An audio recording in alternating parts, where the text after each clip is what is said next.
Dear colleagues, welcome to the Climate Week. We have just initiated the webinar. We will wait a couple of minutes so that all the participants are able to join, and then we will start the meeting. Thank you.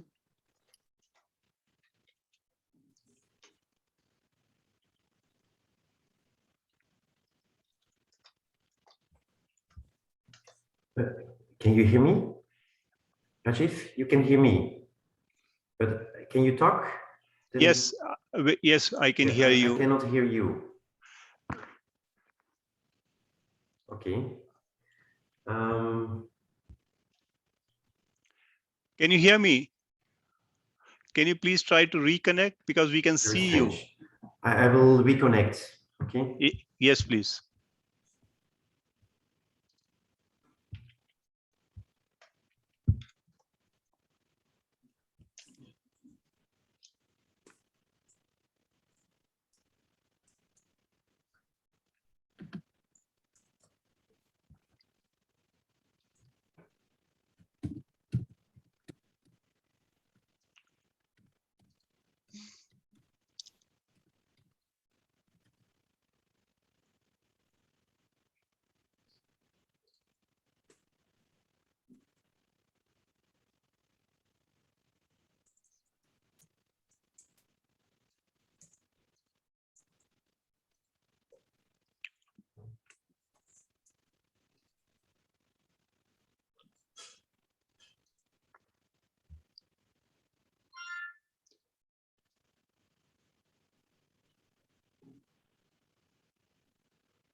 I see that we have 20 attendees already connected.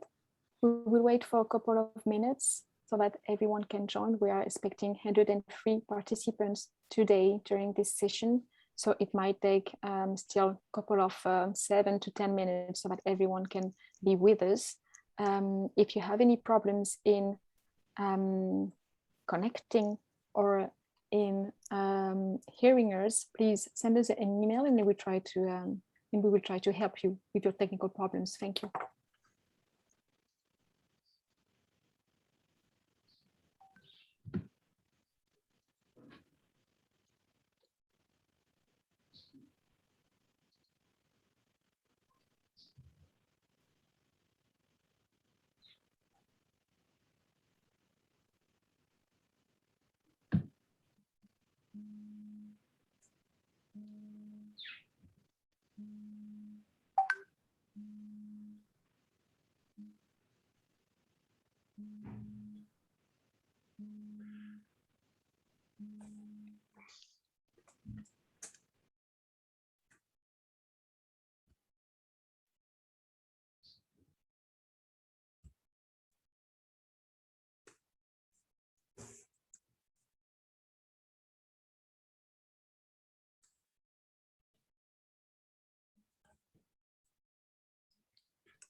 We now have 22 attendees. Should we wait 3 more minutes and start? I think that would be best so that we don't lose too much time. Nadej, we can start the meeting and the participants will keep on joining. So let's start the meeting. Okay, excellent. So welcome everyone, dear colleagues, to this Climate Week 2021. Thank you very much for being with us today. Just some instructions about the way this webinar will be held. The participants doesn't have the right to speak, but the chat box is open. So please, if you need to raise any questions to the speakers, feel free to raise your question in the chat box and we will make sure to address them. The webinar has an interpretation system available. So 2 interpreters that will be translating between English to French and French to English. In order to access the translation, you need to go at the bottom of the screen. There is a globe icon, and if you click on the globe icon, you have 3 options: off, English, or French. Please select either French or English to follow the discussion and the presentations. Thank you very much. If you have any questions, we are available on the chat to answer any of your doubts or questions. Thank you very much. I would like to give the floor to Dr. Maswell so that we can start the meeting. Thank you very much. Nadej, have I been assigned as interpreter, please? Because I don't see it on my. I think so, yes. Okay, sure. Thanks. Thank you. Yes, you're here. Oh, okay. Okay, Christina, I think my name is Maxwell Otim. I just want to welcome you and I want to salute you in your various capacities and welcome you to this Africa Regional Forum for NDEs through the technology mechanism. This forum is nested within and organized as an affiliated event during the Africa Climate Week, whose theme we well know is accelerating collaboration and integrating climate action into global pandemic recovery. Today's meeting brings together a diverse stakeholder community with a common interest in climate technology development and transfer. I want to note that these stakeholders include the NDEs, NDAs, to the GCF, and project implementers who are network partners, as well as other stakeholders, including the CTCN advisory board members, UNEP, WIPO, and the private sector. This year's forum takes place against the backdrop of very notable events. We know that the COVID-19 pandemic has ushered in a new dispensation, including, of course, conducting business virtually like we're doing. The recently released report of the Intergovernmental Panel on Climate Change that was on the 9th of August this year paints a rather grim picture and presents a climate crisis scenario. The report, among other things, notes that climate change is widespread, rapid, and intensifying, and projects that in the coming decades, it will increase in all regions. And that underscores the reality of a crisis incoming. This forum that we are holding also follows a very fruitful CTCN advisory board meeting that was held from the 13th to 15th September this year. And by the way, it's also noteworthy that COP26 is just weeks away. The CTCN has been in operation since 2015. However, as I noted above, the COVID-19 pandemic has disrupted its ability to carry out in-person capacity building and other activities. Stakeholder engagements too have been limited. Accordingly, a number of these activities have been shifted to the virtual platform. However, it is my sincere hope that the next NDE forum will be face-to-face along with the Climate Week. Ladies and gentlemen, as you may be aware, the CTCN implements activities in the 5 thematic areas of technology framework that is stipulated in Article 10 of the Paris Agreement. And this is in the area of innovation, implementation, enabling environment, capacity building, collaboration and stakeholder engagement, as well as support. This regional forum will, among other things, discuss the role of CTCN and of future technologies in supporting developing country parties to close the gap between the stated technology needs and actual implementation.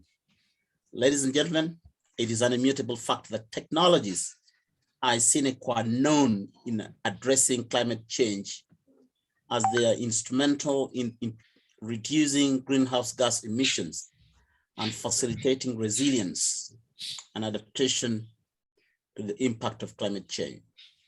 We recognize the fact that a number of countries announcing pledges to achieve net zero emissions over the coming decades has actually grown and is growing.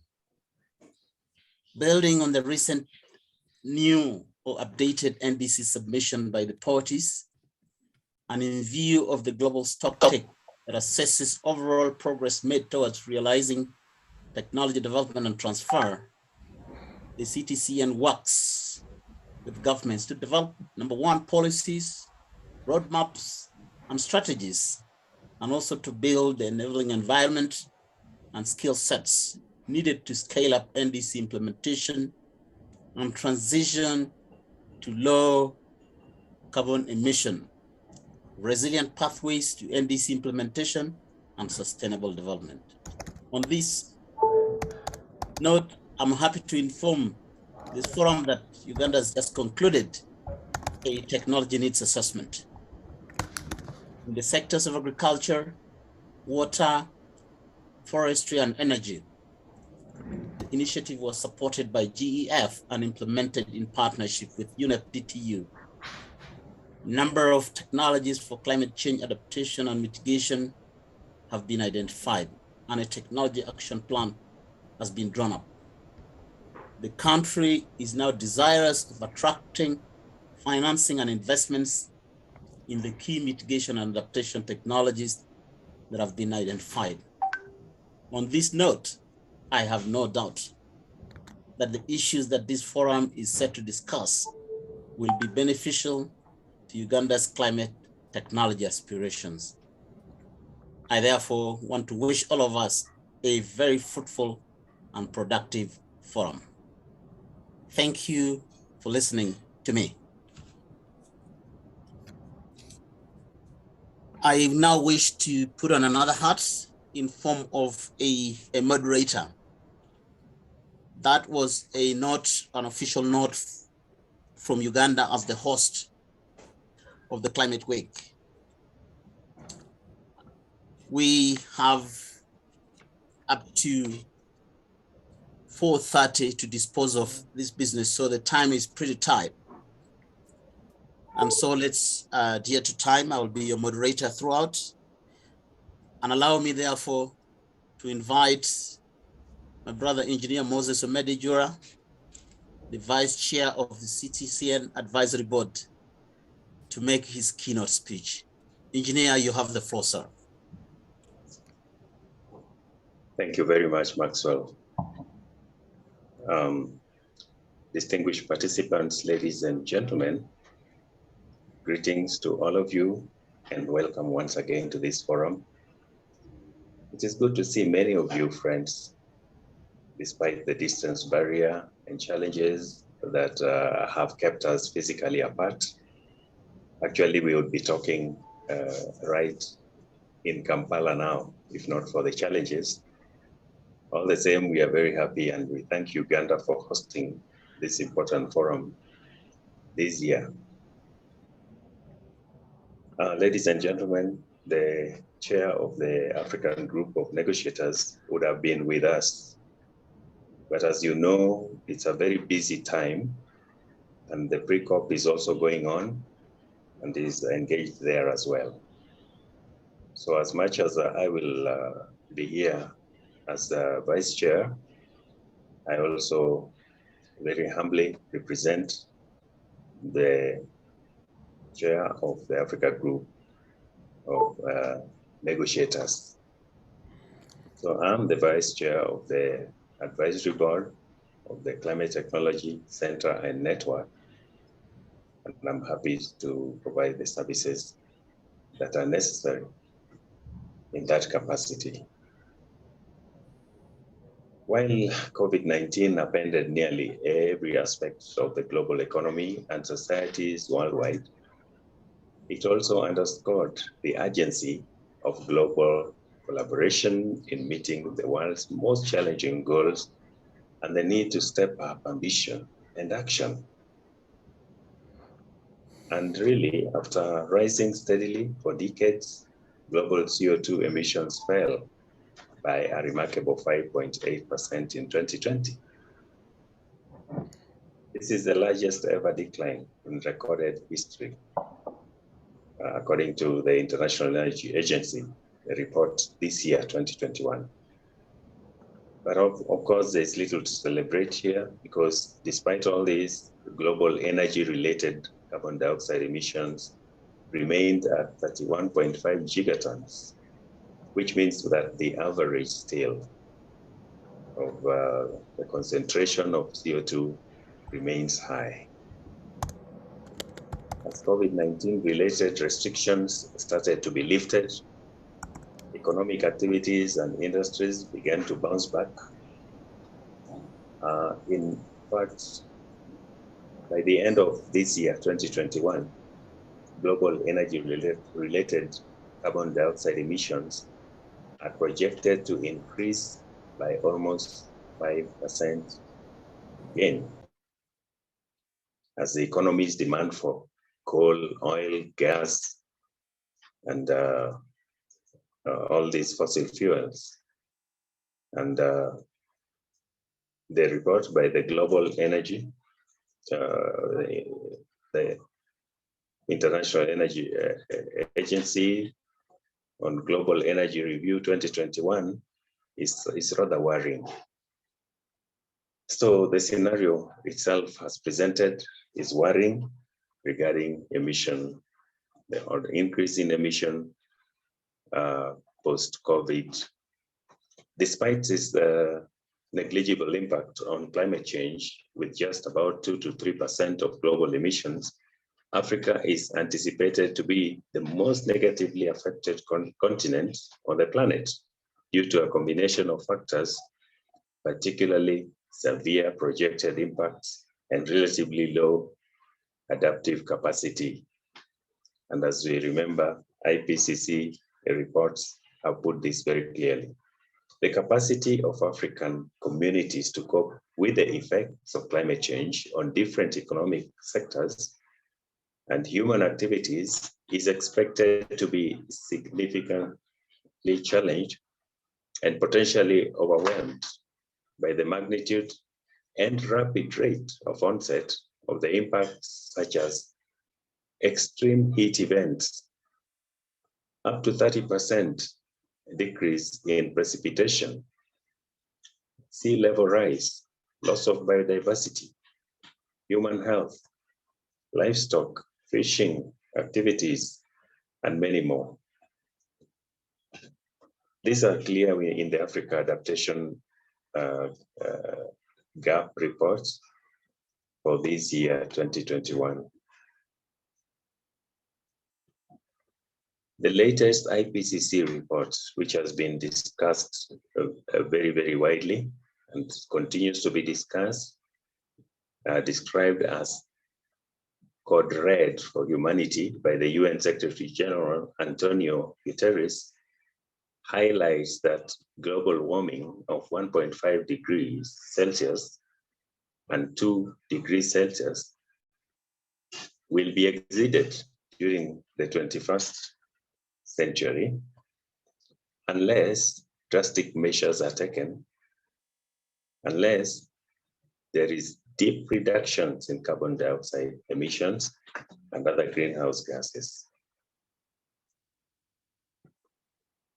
For the economic recovery from the COVID crisis to be realized and sustained, a return to business as usual must be avoided at all costs, thereby prioritizing green, technological, and climate resilient development as integral components of national development plans.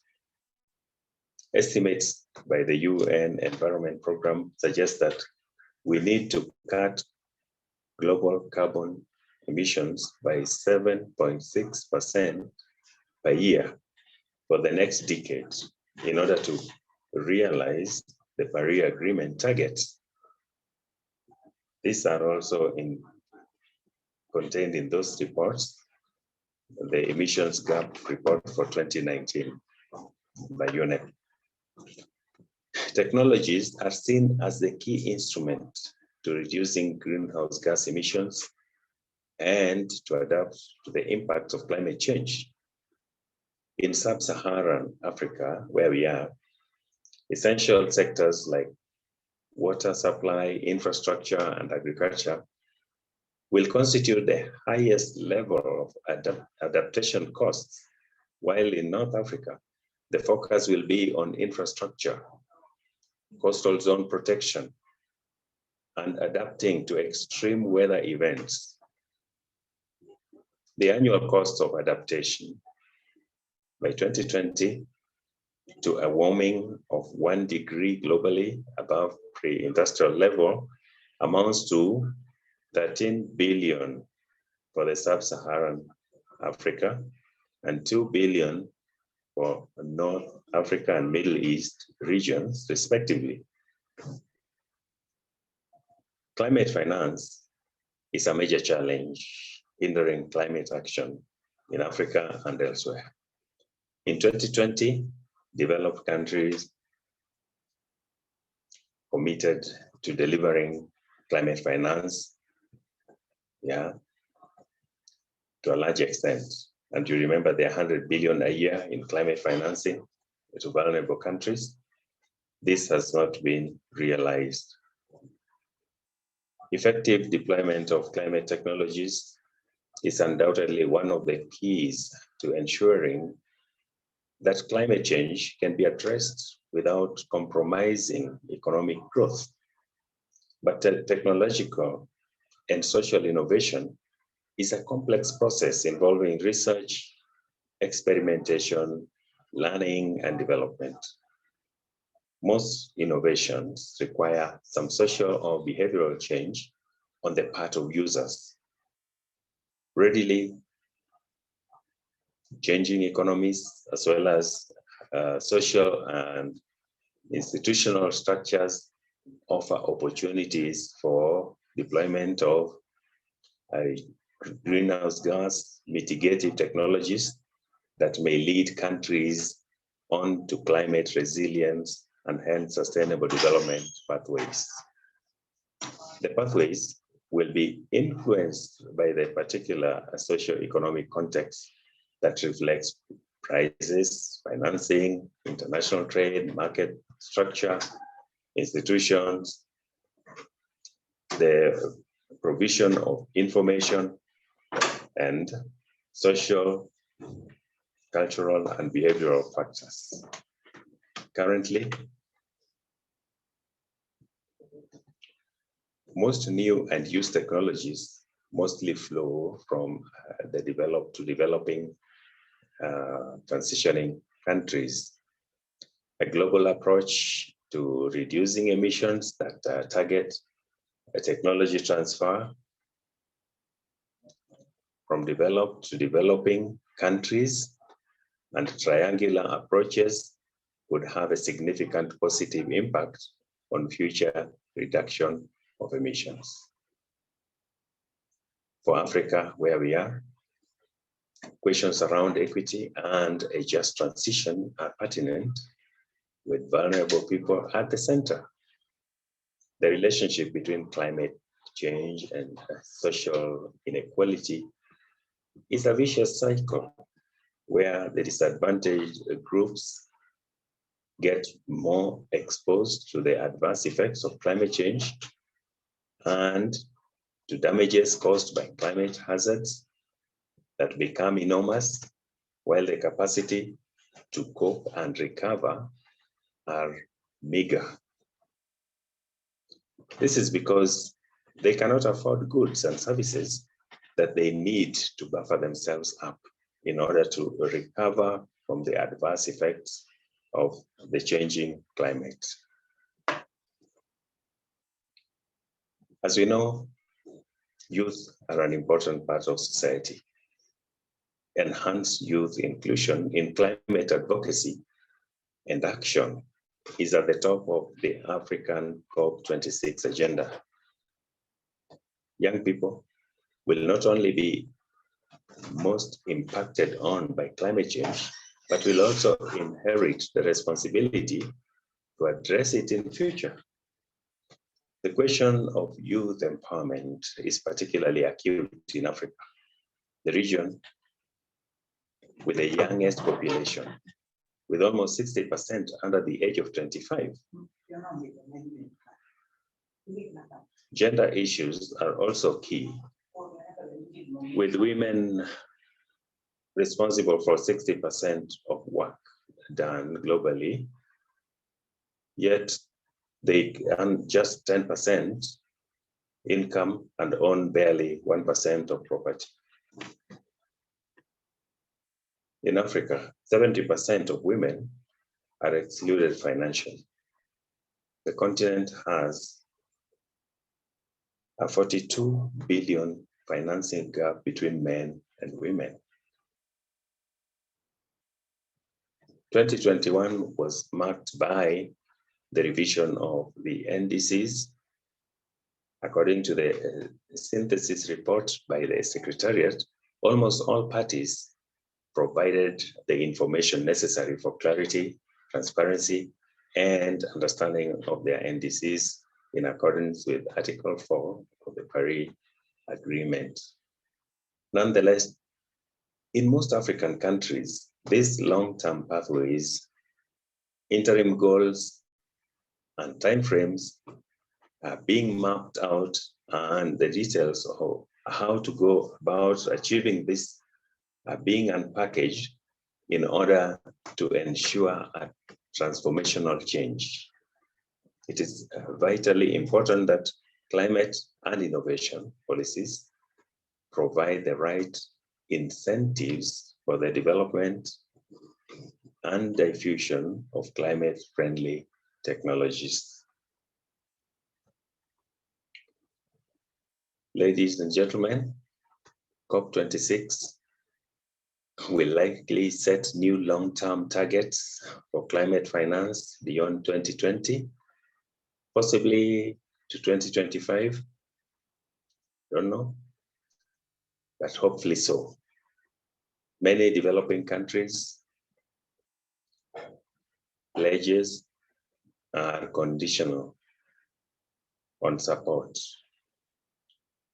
Hence, they require climate finance to support their transition. Therefore, defining the sources and modalities of these financial flows is imperative in order to realize country ambitions. Also, for African countries, adequate and fair finance for adaptation and loss and damage is particularly urgent. The African group of negotiators is unified on the urgent need to protect nature and safeguard ecosystems, to increase mitigation and adaptation benefits, as well as to protect livelihoods. There is hope that COP26 will create pathways to secure the global net zero by mid-century and keep the 1.5 degrees within reach to enable us to preserve our rich natural resources. I would also like to point out the important message coming out of the 9th Climate Change and Development in Africa forum or conference. As you know, this year, this conference in its 9th summit was convened by the United Nations Economic Commission for Africa and the Africa Union Commission, the African Development Bank, in collaboration with the government of the Republic of Cape Verde. The Prime Minister of Cape Verde, Ulysses Correa A. Silva, outlined 3 critical areas that need significant attention for Africa, namely reduction of greenhouse gases through ambitious nationally determined commitments, increased adoption of renewable energies by African states, and the concept of development through climate financing. Africa's climate financing agenda should not be jeopardized whatsoever. The African Union Commissioner for Agriculture, Rural Development, Blue Economy, and Sustainable Environment, Ambassador Joseph Asako, also outlined 3 key framework strategies to be pursued by the African Union, namely blue economy, meteorology, weather, and climate services that would collectively reinforce, strengthening, and maintaining climate governance in Africa.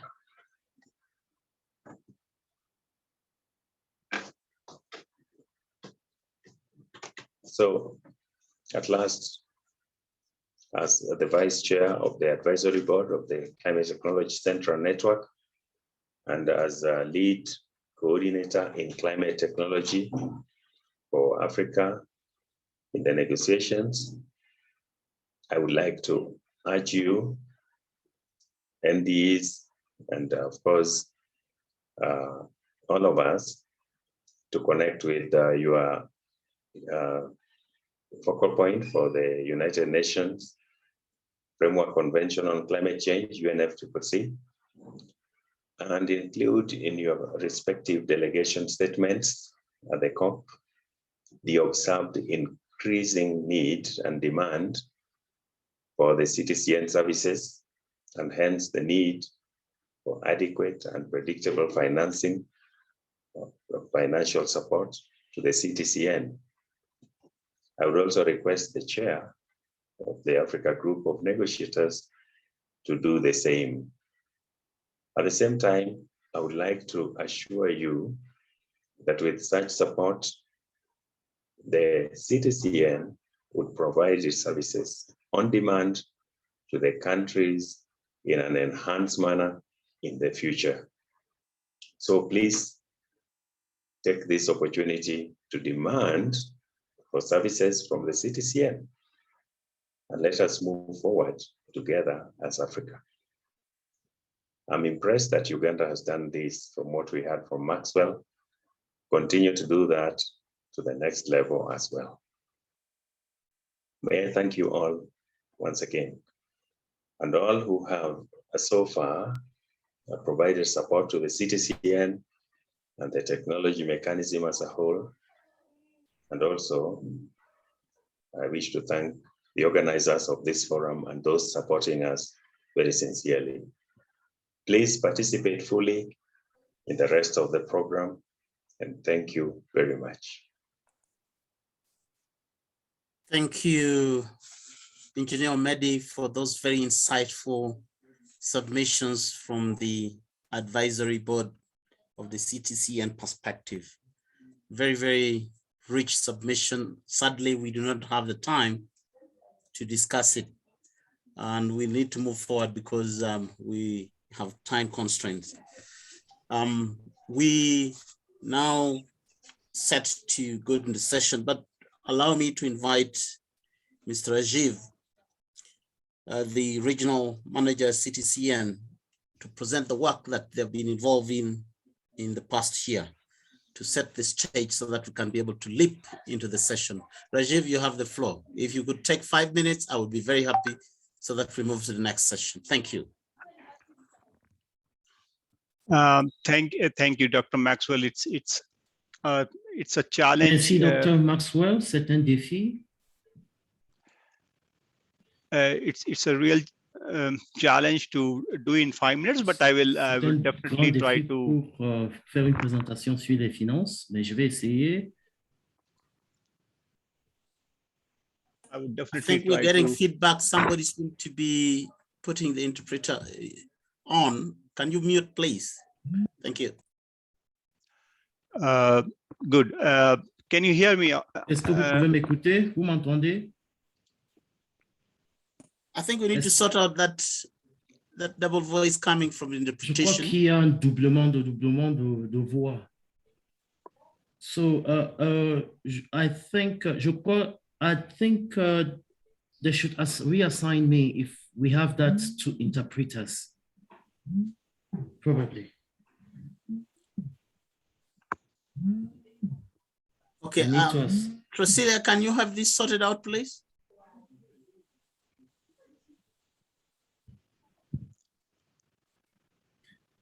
Curicula, are you there? Could you sort out this quickly so that we move? The interpreter Yes, is Alena Tanganyede. We're trying to solve that. So I will mute Moses. Thank you. Okay. Okay. Yes. Hello. Hi. Yes. Okay. Okay. Let me start again. Moses. Que je commence. Judy, can you please take that over, because I'm sharing my screen and I don't see the participants, the list of participants right now. Est-ce que vous pouvez enlever cela sur l'écran puisque je ne vois pas la liste des participants? Rajiv, have you chosen a channel? Avez-vous choisi une chaîne? I've chosen a channel English. J'ai choisi le canal anglais.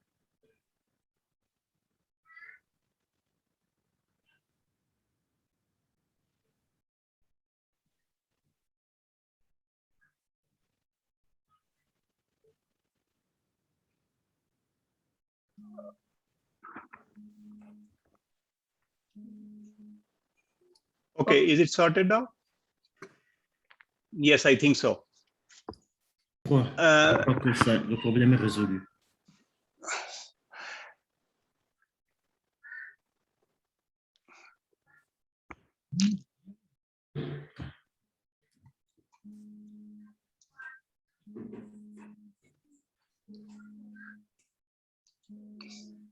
I think you can move forward, Rajiv. Is it sorted now? Est-ce que c'est résolu? No, we don't seem to be doing well on that front. Oh, can I help, please? I think they should reassign Alena Tanga as interpreter. Okay, can the IT person who is in the house do that? He has the right, he's co-host. And it says that yes. Okay, I can see him muted now. Yes. Sorry about that, Rajiv, you can proceed. Hello.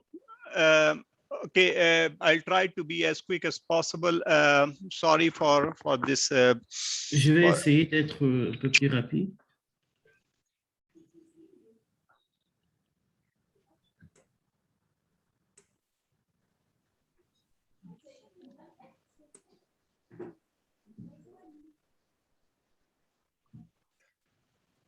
Please, Alain, stop talking. We will give the floor to Moses, please.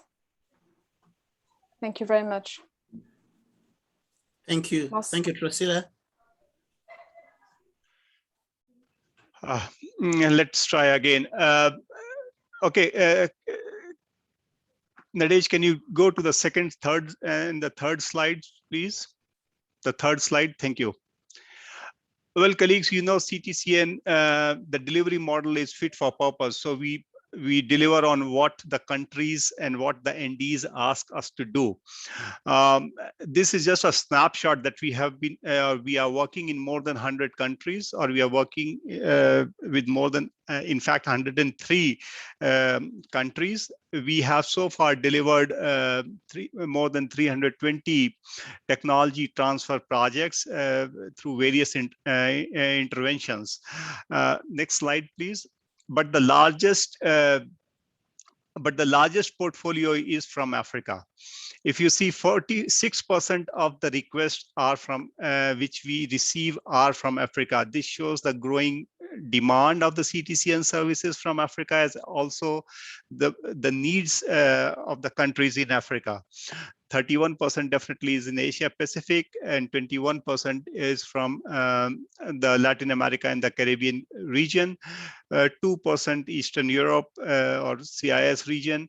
If we divide among the group, or we see among the group, the request from the LDCs represent 32% of all the TA's requests. So which reiterates the point which has been raised during the negotiations about the special needs of the LDCs and also the SIDS, from which we have received 13% of the request.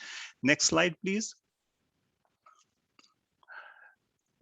In terms of the type of technical assistance, 48% of the requests which we have received are on mitigation, and 28% on adaptation, but 24% is a combination of adaptation and mitigation. And this is what we constantly see when we receive the request for technical assistance, that the lines amongst the pure mitigation or pure adaptation requests are blurring out. More and more we receive a kind of request which have both the adaptation and the mitigation benefits. With regards to the categories of mitigation requests, definitely energy efficiency, renewable energy, and the agriculture is on the top. And on the adaptation side, the requests pertaining to water management, agriculture and forestry, and early warning system are at the top. If we try to do a better analysis of the type of request, the requests with regards to the decision making or information tools are about 25%, and technology feasibility studies, etc., are around 20%. There is also, next slide, please. There is also a growing network of experts or institutions, and we are very confident to say that at this point of time, we have a wide variety or a wide diversity of institutions within the network of the CTCN, which are ready to provide their expert services. Coming to Africa, focusing on Africa, what CTCN is trying to focus on Africa in particular and in general, we are looking at technical assistance requests which brings about large-scale transformational or change or have a large-scale impact. We are also looking at topics and areas wherein we can have a programmatic approach so that we can deliver it on a scale. We are also looking at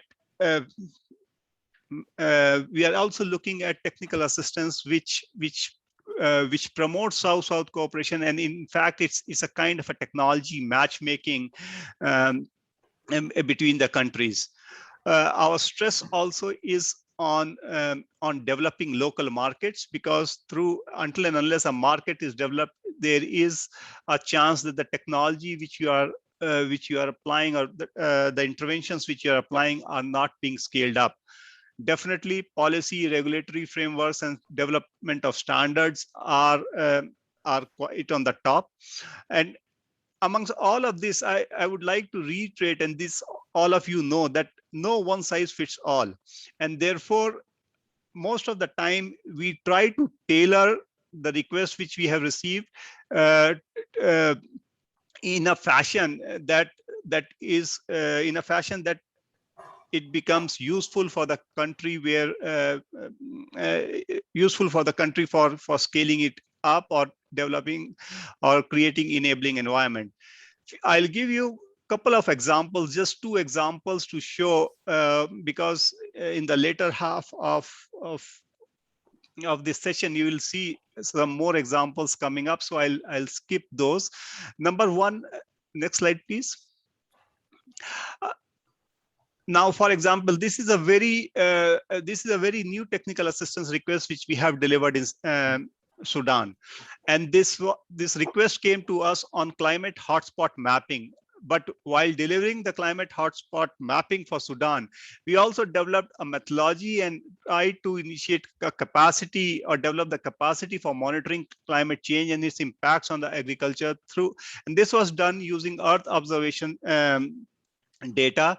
We created a kind of a dashboard which is going to not just give the results now, but also can be used in the future by the ministry and by the project proponents to identify climate hotspots in the future. Next slide, please. In Eswatini, again in Eswatini, this is one of the quite innovative technology application wherein we develop the capacity of National Disaster Management Agency on the use of drones. Now, through the use of drones, combine it with the Earth observations satellite data, you can develop different models. And this, what we try to do there is develop a model so that you can plan adaptation measures, and also you can get to know the quantum of the product or the produce of the agriculture in that region. More details would be told to you about this, or would be presented by my colleague Dennis Macharia, who has a presentation later. In the interest of time, can you skip the next 2 slides, please? Yes.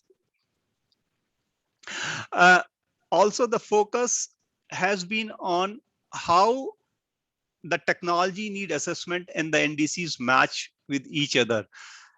What we have observed is that the countries do technology need assessment, and on one hand, that is not truly reflected in their NDCs. We are supporting 8 countries in doing technology need assessments, and this definitely is, most of them are supported by through the GCF readiness program. But this is the challenge which we see the countries are facing, that their technology need assessment identifies and prioritizes technology, whereas their NDCs also come up with a list, and the 2 are not matching. So our effort is to bring them more closer together.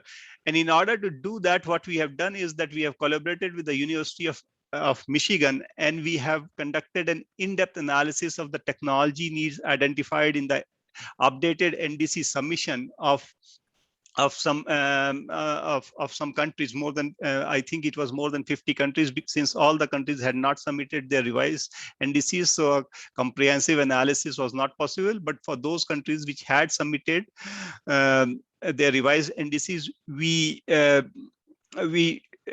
developed an interactive tool to clearly identify the relationships between the NDCs and the technologies which would lead to the implementation of the NDCs. And we are going to make this tool public very soon. Next slide, please. One of the important or one of the large funding which we got was from the Adaptation Fund. And this through this funding, we have already had 2 calls for proposals. In the first call for proposals, we received 26 applications which were deemed eligible. Now, one of the important eligibility criteria was that it should just focus on adaptation technologies. We started working with the countries, and means these 26 applications were only from Africa. But since this is a global project, we were able to get only or select 2 projects for implementation, one in Burundi and one in Liberia. But in the second call, we received 69 applications which were deemed eligible. Now, deemed eligible means they are meeting the criteria, but we have to work with the countries, with the project proponents to really bring it to a shape wherein CTCN can start delivering. So these all are in our pipelines. They are not discarded, but they are all in our pipeline. And as we get the resources and finances, we would definitely come back to these requests and implement them. But 7 projects are, again, as I said, out of this 69, 7 projects, we pre-selected them. 3 have been approved in Mozambique, Zambia, and Ghana, and we are soon going to start implementing them. 4 are under discussions, and as I said earlier, we are working with the countries to bring them to a shape, these requests to a shape wherein we can start implementing. Next slide, please. Next slide, please.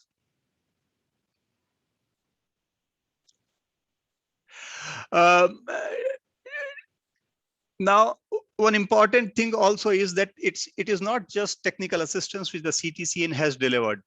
Although during COVID, with no travel allowed and countries facing different kind of problems and issues, definitely face-to-face meetings were not possible. But we had launched, looking at the future, we have launched a capacity building program or an e-learning program on emerging digital technologies and climate policy implementation. Basically, the idea is to build capacity, not to build capacity, but just to provide information of futuristic technologies like the use of the blockchain, how the blockchain technologies can be used for climate benefits. This is a 5 weeks online course for NDEs or their or those who have or those which have been nominated by the NDEs. There are more than 100 participants, and we are currently running this course. Now, out of approximately 100 participants, 54 are from Africa, and number of countries participating, there are 58 countries which are participating, and 35 are from Africa, and this is just the developing countries. Next slide, please. Now, in future, what CTCN is going to focus on is going to take a holistic view and focus on programmatic approaches. Programmatic approaches largely along as a package wherein it is we would try to look at the whole system, like the energy systems or the water system. So energy, when we talk about energy system, it would be right from generation, distribution, efficiency, all of it. Similarly, the water systems, the food production system, which would include agriculture, post-harvest, circular economy, etc., and the urban systems, which includes waste management, urban planning, e-mobility, etc., etc. So what we would like to ideally focus on is to look at the whole, have a systems approach rather than a piecemeal approach. So we would really like the countries to come up, depending on what they have in their NDCs, on these kind of requests for technical assistance. Next slide, please.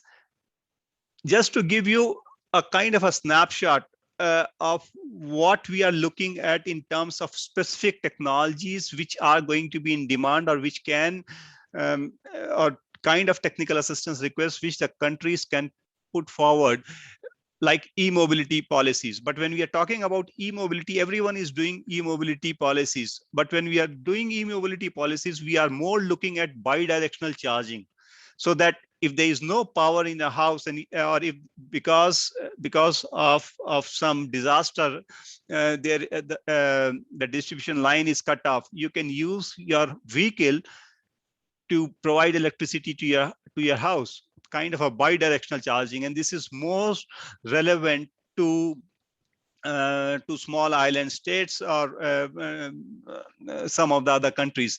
Again, we would be looking at zero emission buildings, like use of information technology to control the building parameters, or use of hydrogen for district heating, or solar net metering policies, solar PV net metering policies, blockchain technologies. One important thing, few countries have come ahead and have preliminary inquiries with us. It is on green hydrogen, and we are ready to support the countries to first develop their vision and strategy for green hydrogen, to develop policy, identify the technologies, and really identify the area of application which are best suited for the country in terms of green hydrogen. Now, it could be just for electricity generation, or it could be just for fertilizer, or it could be for import, for exports, etc., etc. Developing circular economy roadmaps is an important focus area for us, and we look forward to receive more requests on circular economy roadmaps. As of now, we are working in 6 countries in Africa, and it is likely that we receive more requests on these lines. As mentioned by our Vice Chair Omedi and also Maxwell, means innovation is an important and a critical element in technology transfer. We would like to support the countries to develop their national system of innovation. And we are already having discussions with a couple of countries, one in East Africa, one in Southern Africa, to help them develop a national system of innovation, so that innovation really starts at a grassroots level in these countries. And combined with that, we are also looking to develop technology incubators and support the SME, and specifically the SMEs.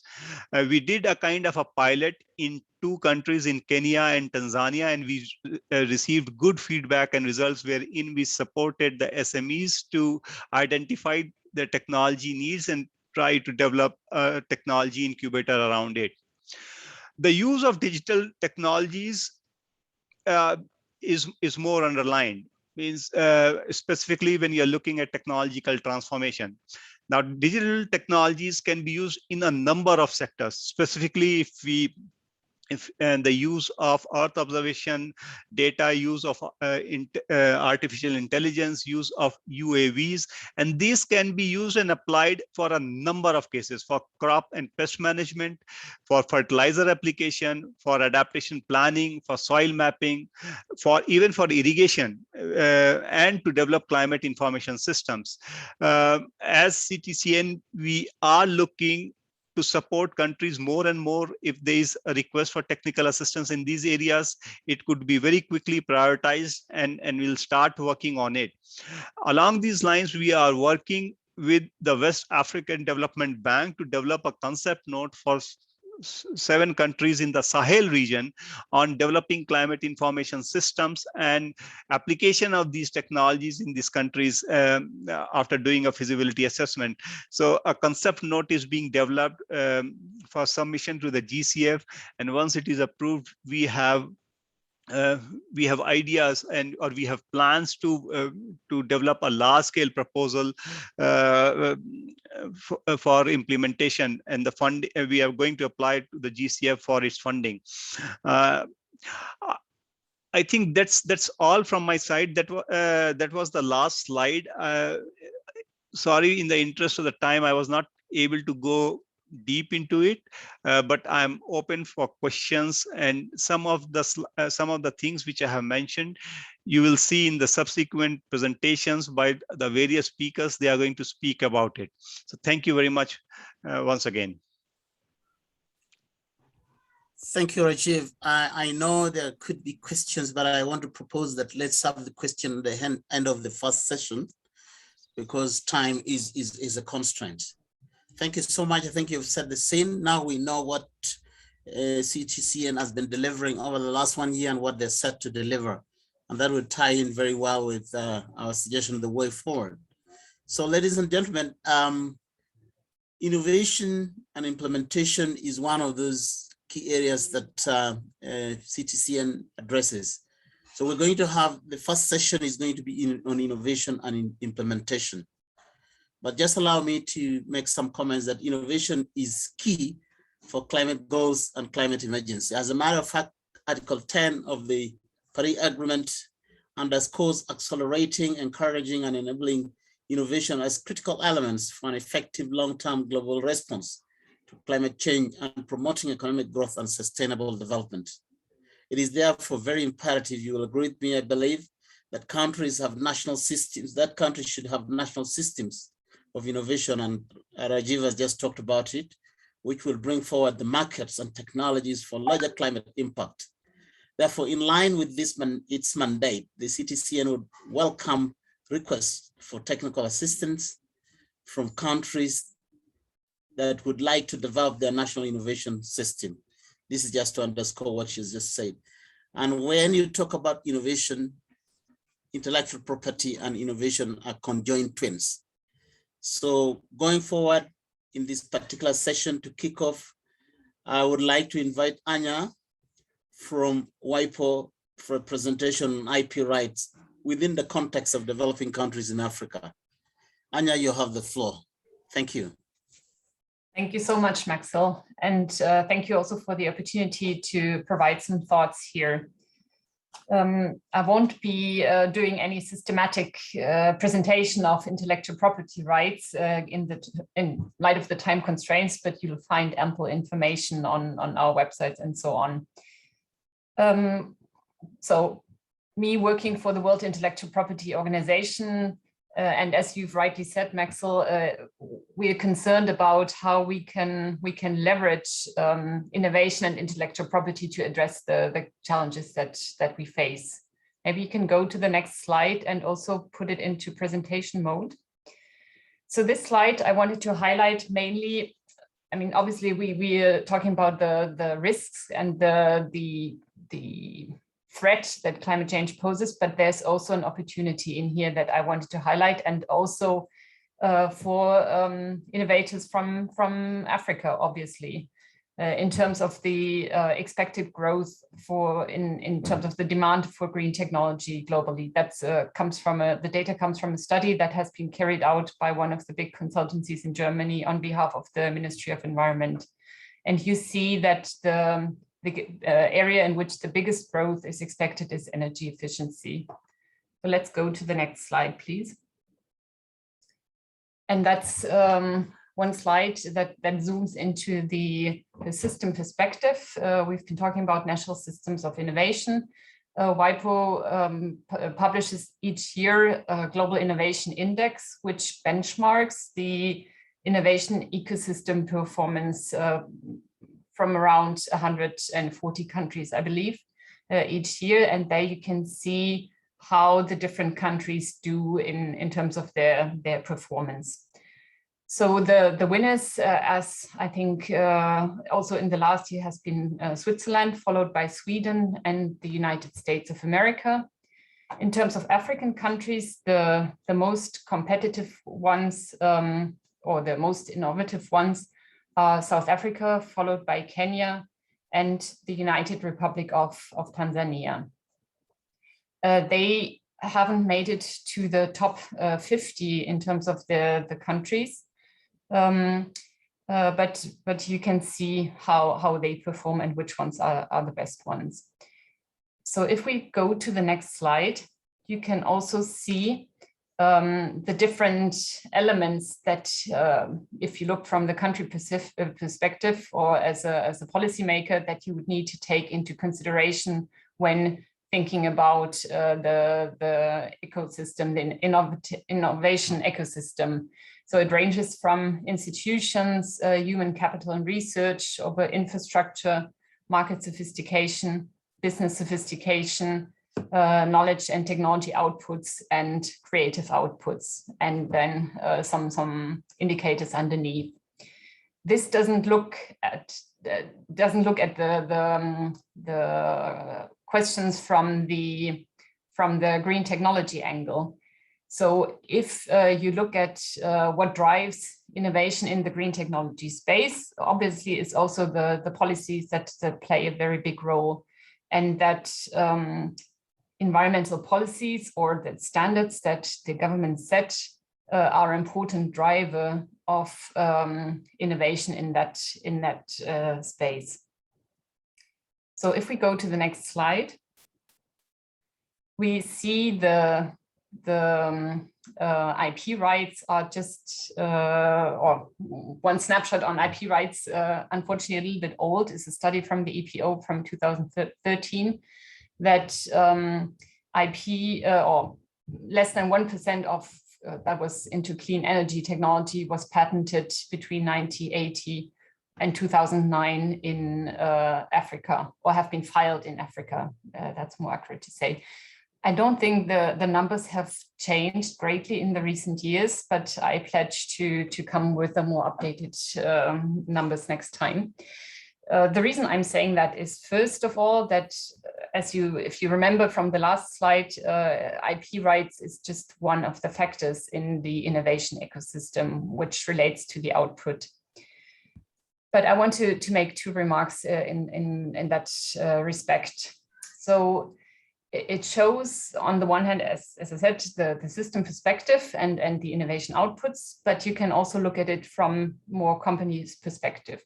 And from the one hand, the companies wanting to access protected technology or the information that is embedded in the patent information.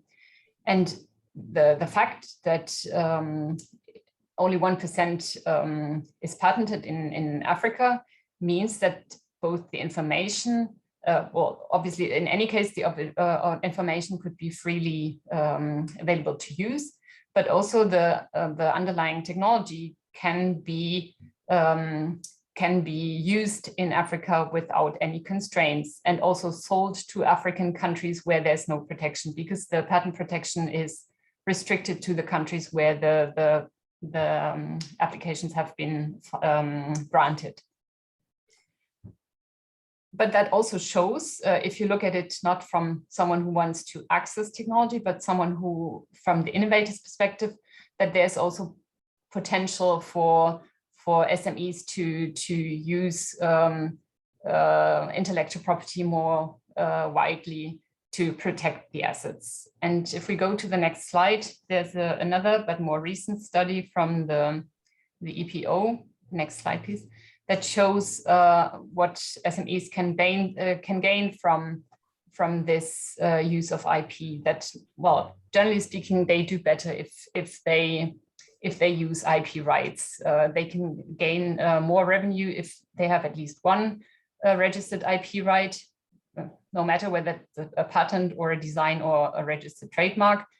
And those who have at least two, so patents and trademarks, can generate 75% more revenue than their peers without IP. And obviously, it's not the IP in itself that makes it. It just means that you can, well, both, you might find it more easily to attract investors, because you have somehow a stamp on your technology through the patent, and it also helps you to structure collaboration and to enter into collaboration. And with that, I want to come to my next slide, because one of the important factors for diffusing technology, so we had talked about innovation, but also obviously the technology needs to be more widespread, is that collaboration is one of the enabling factors to foster diffusion of technology. And what I'm showing here is an example of a collaboration that has been facilitated through WIPO Green, the program which I work for, and that shows how putting together complementary technologies can actually increase the value and the impact. Because in this example here, there's a water purification equipment that was developed by Cubo, that was put together with a micropayment system developed by Sustec, and that way they will be they were able to offer a more interesting service. And as I said, that's one of the things that we're trying to do in WIPO Green. And with that, I'm also coming to the last slide, and I wish to thank you for the attention, and also just quickly list some of the further resources that are available both on our website, but also obviously training on IP, support structures for SMEs. We have in WIPO Green a pro bono program to help with IP management, but obviously WIPO as an organization also has a wide range of training and materials if you're interested going deeper into either the use of IP as company level, or if you want to develop your national IP systems or innovation systems, and especially the IP component in that, there's also support available. So thank you very much.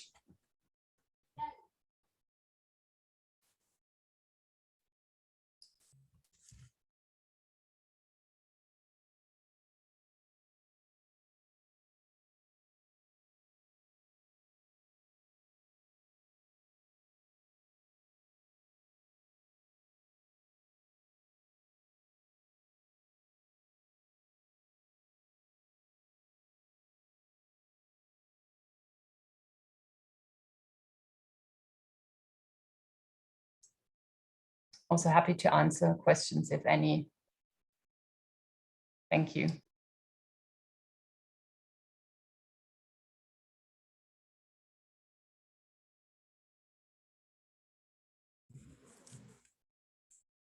Sorry, I'm back. I had a glitch with my,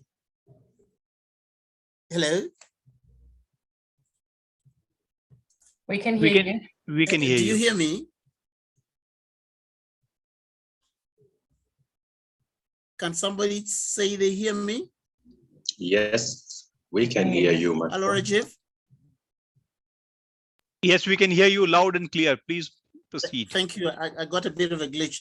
Thank you, Anya, for that, for underscoring the role of innovation, particularly IP, in the growth of SMEs, and also the measuring the health of a national innovation system. This ties in very well with the presentation that Rajiv made. I know there are many questions that are coming in the question box. Please keep them coming. But we will have the discussion at the end of the presentation. Now we have some 2 case studies that we want to listen to.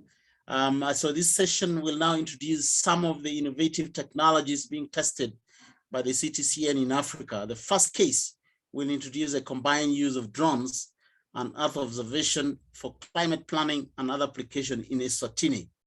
And this is going to be presented by Mr. Dennis Macharia.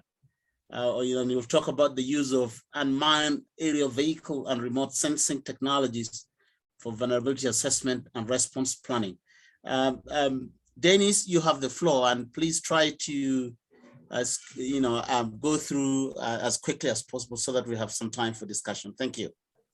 Thank you very much. I want to quickly fly through these slides, but as introduced, I work with the Regional Center for Mapping of Resources for Development, RCMRD,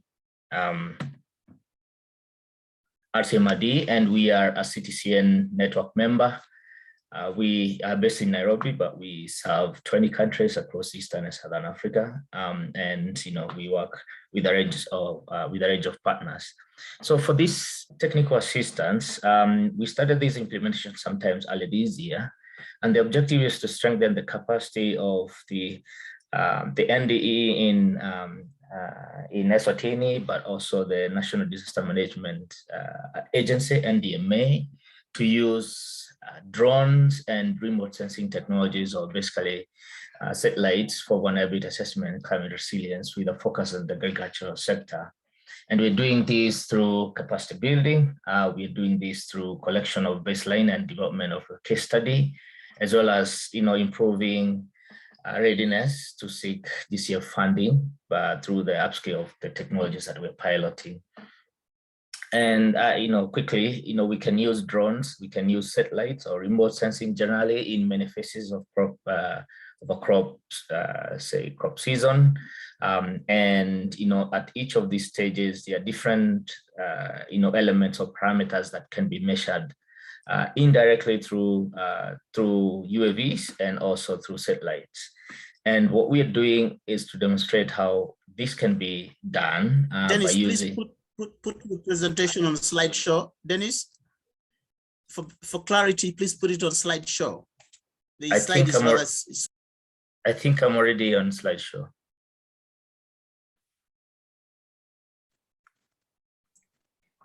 Let's try again. This is better. No, earlier. Sorry.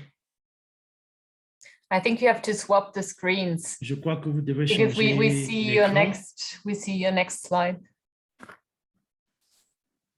So please put it on slideshow.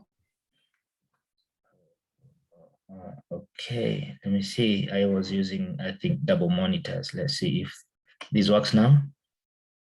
Okay. Perfect. That's okay. good.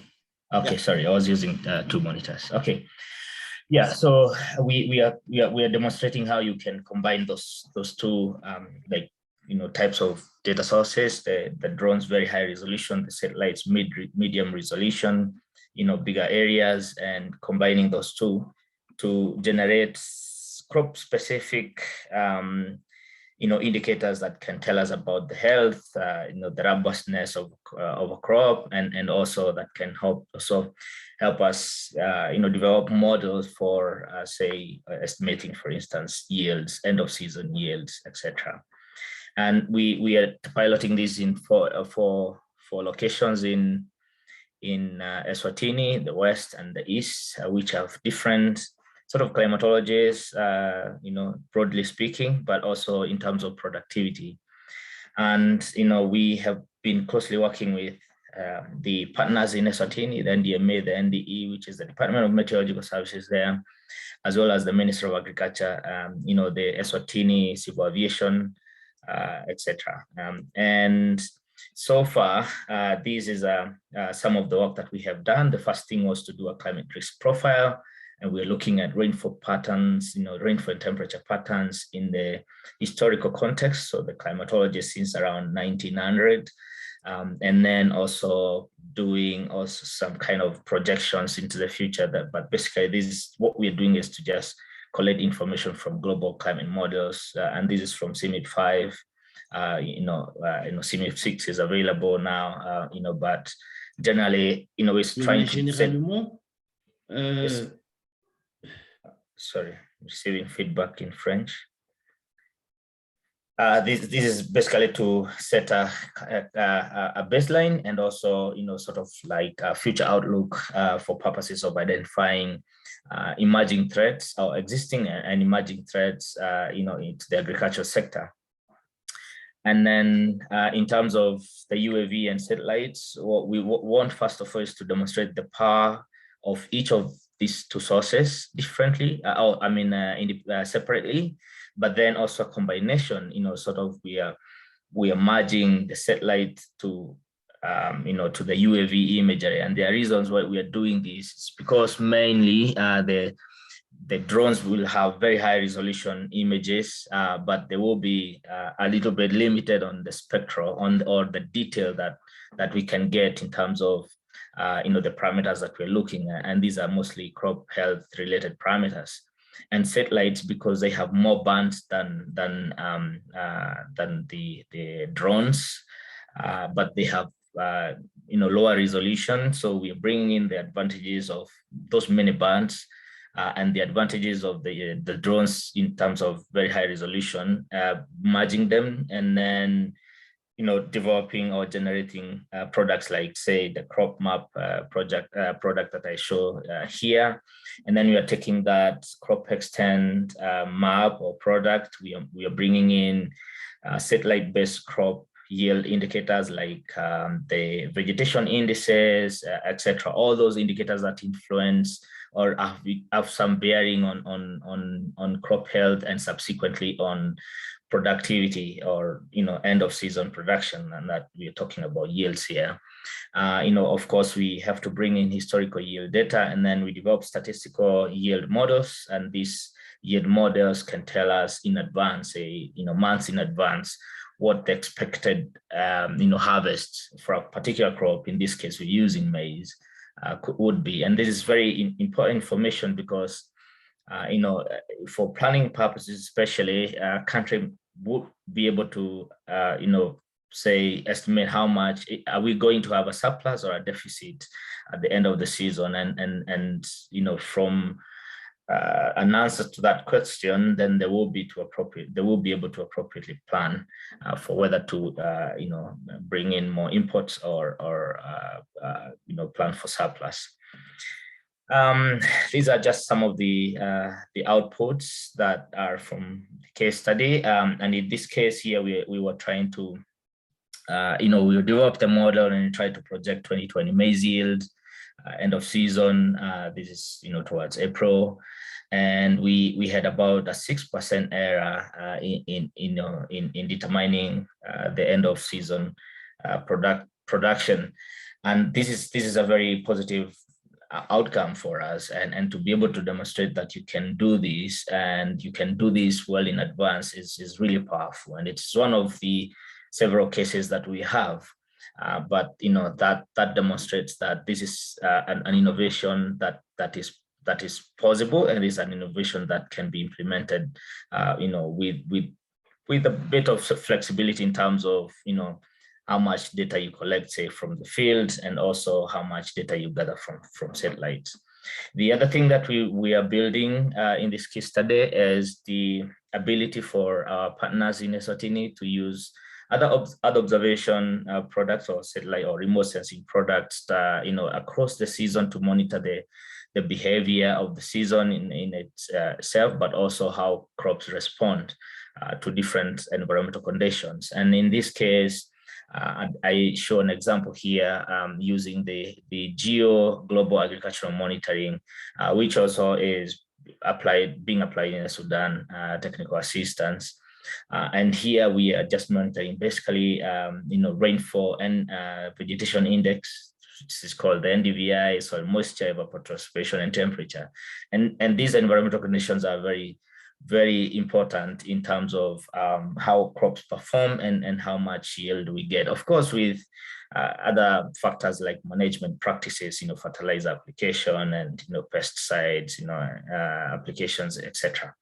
But having such a system is going to complement what the drones can do, because from here we are able to gather information about the development across a season. And also now when we bring in the UAVs and say Sentinel imagery that we're using to merge with the drones, we are able to add on to that to tell us about a little more than just the condition of the crop, but also how much yield or production is expected. And then we couple in with other types of data, from say household survey, data about people, and other indicators that may be necessary for us to be able to quantify risks across a season. So there's a gender analysis. I'm not going into this for sure, but it is a very important component when we're looking at the introduction of interventions and innovations, technologies, and how they likely are going to affect or impact different sections of the population. And in this case, we are looking at women participation, the youth, and how the TEA and the case study that we are building here, those propositions that we are going to make about the usefulness of these technologies are going to affect or impact gender aspects, and what are some of the possible intervention solutions that should guarantee like gender equity into access of those technologies, but also the outcomes from those technologies. Yeah, there are a bit of challenges that we have faced during that implementation. COVID-19, of course, so we couldn't do the field work when we wanted. or when it was the optimal. There are a few things related to political activities in the country during the same period. Technological problem also with these technologies, but we were able to navigate most of these challenges. But also opportunities, we are a CTCN network member, and in this case, we do appreciate that the opportunities that we get through the CTCN, say like the technical implementation, technical assistance implementation, but also for connecting and networking with other stakeholders or other agencies that are working on similar interventions elsewhere, and being able to create that community of practice, that leverages on each partner's strength and lessons across. That's, most of the activities are complete or nearing completion now. We are focusing on pushing the report, the framework, and the case study report out as soon as the internal review is done. And we'll share this with CTCN. And at the moment, we are also concurrently organizing the training. We have a training coming up, and then we will submit the DCF proposal and the closeout of the project. Thank you very much, and we'll be happy to take questions. And sorry for rushing through the slides. Thank you, Dennis, for those very nice insights on how technology has been deployed to develop possibilities of early warning. We are going to have the second presentation, which is also another case study, and this is coming from Côte d'Ivoire, and it's on circular economy. But basically, if you recall the presentation that I made at the beginning of our forum, is that enabling environment is one of those thematic areas of the technology framework. So it is an activity of the CTCN, and therefore creating an enabling environment through the development of testing and performance standards, regulatory policies, laws and guidelines, proposals for accessing readiness funds, and decision support systems have been one of the more impactful areas that CTCN has focused on very, very successfully. The 16 hours. The CTCN will continue to implement this approach in 2022, specifically as it relates to industrial energy efficiency and circular economy. The CTCN has been actively working in 6 countries of Africa to develop circular economy, roadmaps, and other requests are in the pipeline, as a matter of fact.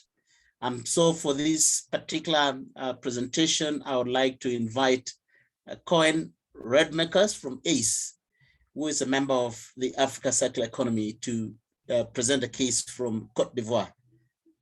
You have the floor, sir. Okay, thank you. So taking into account the time, so I'm going quite rapidly through the slides, but if people have questions afterwards, no, can you go up, back, please? Yes, so I think first of all, it's important to mention a little bit the first slide. So I'm the managing director of Trinomics, which is one of the key consultants in Europe for the European Commission. And we are currently working on about 100 projects where we always try to help the different member states. We do work a lot with the member states on different kind of elements. And since a couple of years, we are also becoming more and more active in Africa. And that's how we met the African Circular Economy Network. And so who is active in more than 35 to 40 countries in Africa with country representatives. And about 6 months ago, we have set up ACEN Foundation. It's not another foundation, it's really focusing on basically the gaps in circular economy. And together, so basically ACEN Foundation is mainly financed by Trinomics, and I'm also the chair of ACEN Foundation. And the aim is really to fill in certain gaps on certain circular economy related issues. So, and that's how we applied also for CTCN on the project in Côte d'Ivoire. Next slide, please. So circular economy, I don't know how well you already introduced in it, but this map figure gives you in a nutshell basically the most important elements of circular economy. So it's not only trying to make it circle once a product is in use. Cannot only be a product, can also be a service, or energy, water, and so on. But first of all, it's really the aim, and that's highly linked to the climate change issue. It's to maybe refuse certain kind of production, or it's to rethink it or to reduce it. We can reduce energy, as you all know, but first of all, it's thinking about the design. For example, to make a building adaptive, or to really think at a total new design of a product that it's using less minerals, raw materials, energy, and so on. Most people know circular economy about the other elements. It's basically how to repair it, how to reuse it, how to refurbish it, how to remanufacture, and so on. And then the last one here, number 8, it's also very known in Africa. It's how to recycle. Because what we have seen over the last couple of years, we have done quite a lot of country studies in the whole of Africa, but in 8 major African countries specifically. And I'm an economist, so I've been teaching finance at the University of Brussels, and then I became a chief economist of international banks in Europe and in Africa before I... Avant que... Yeah, please. Okay, so, and Donc, what is interesting is that if you look at a value chain... Excuse me, I think we have again a problem with translation. Okay. I don't know, we need to change channel, I think, because we are hearing French. From what I am seeing, on my dashboard, I think I'm out of the interpretation booth. Okay, thank you very much. So I will just continue, okay? So, but what is interesting from an economic point of view in most perfect. countries, Thank you very much. I will mute yourself then. Thank you very much. Is basically that in most of the product value chain, African countries are very active in the beginning of a value chain. Means basically when digging or doing mining activities, and also more and more in the recycling activities. And if you look at it from an economic point of view, the added value is quite limited. And that's also why that it's so important from an economic point of view, and to develop more added value in economics of Africa is to become active in other parts of the value chain. And that's how you can do it, is to build up capacity, to build up know-how, and to get more investments and to keep them also in Africa, so that less people will get unemployed, because one of the main issues, it was already raised and it will come back also in Côte d'Ivoire.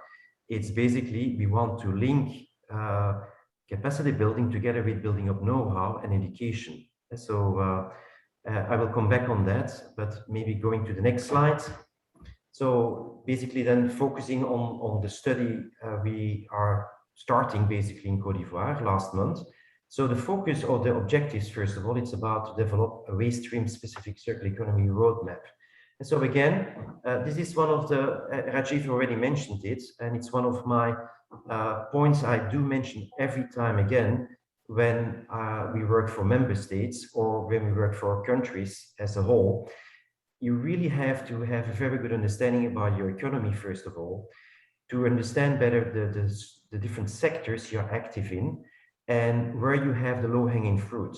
So it's really key to develop circular economy roadmaps and to make and to set up policy options, to understand better which policy options have a big chance to make it, to look at the low-hanging fruit, and at the same time to also make a cost analysis. And so basically, it's what a lot of countries are already doing, especially in Europe and the US, is to make an impact assessment every time you want to develop a new piece of legislation, that you have a clear view on the costs of each of the measures you want to develop and the benefits of them.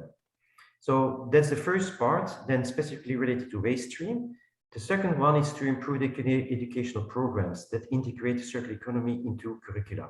I think this is really a key element, that we really have to try to develop this kind of curricula we have at universities, and to develop much more the know-how and to involve these people in circular economy projects. So So those are the main objectives. The next slide is showing you a little bit the different kind of focus we have.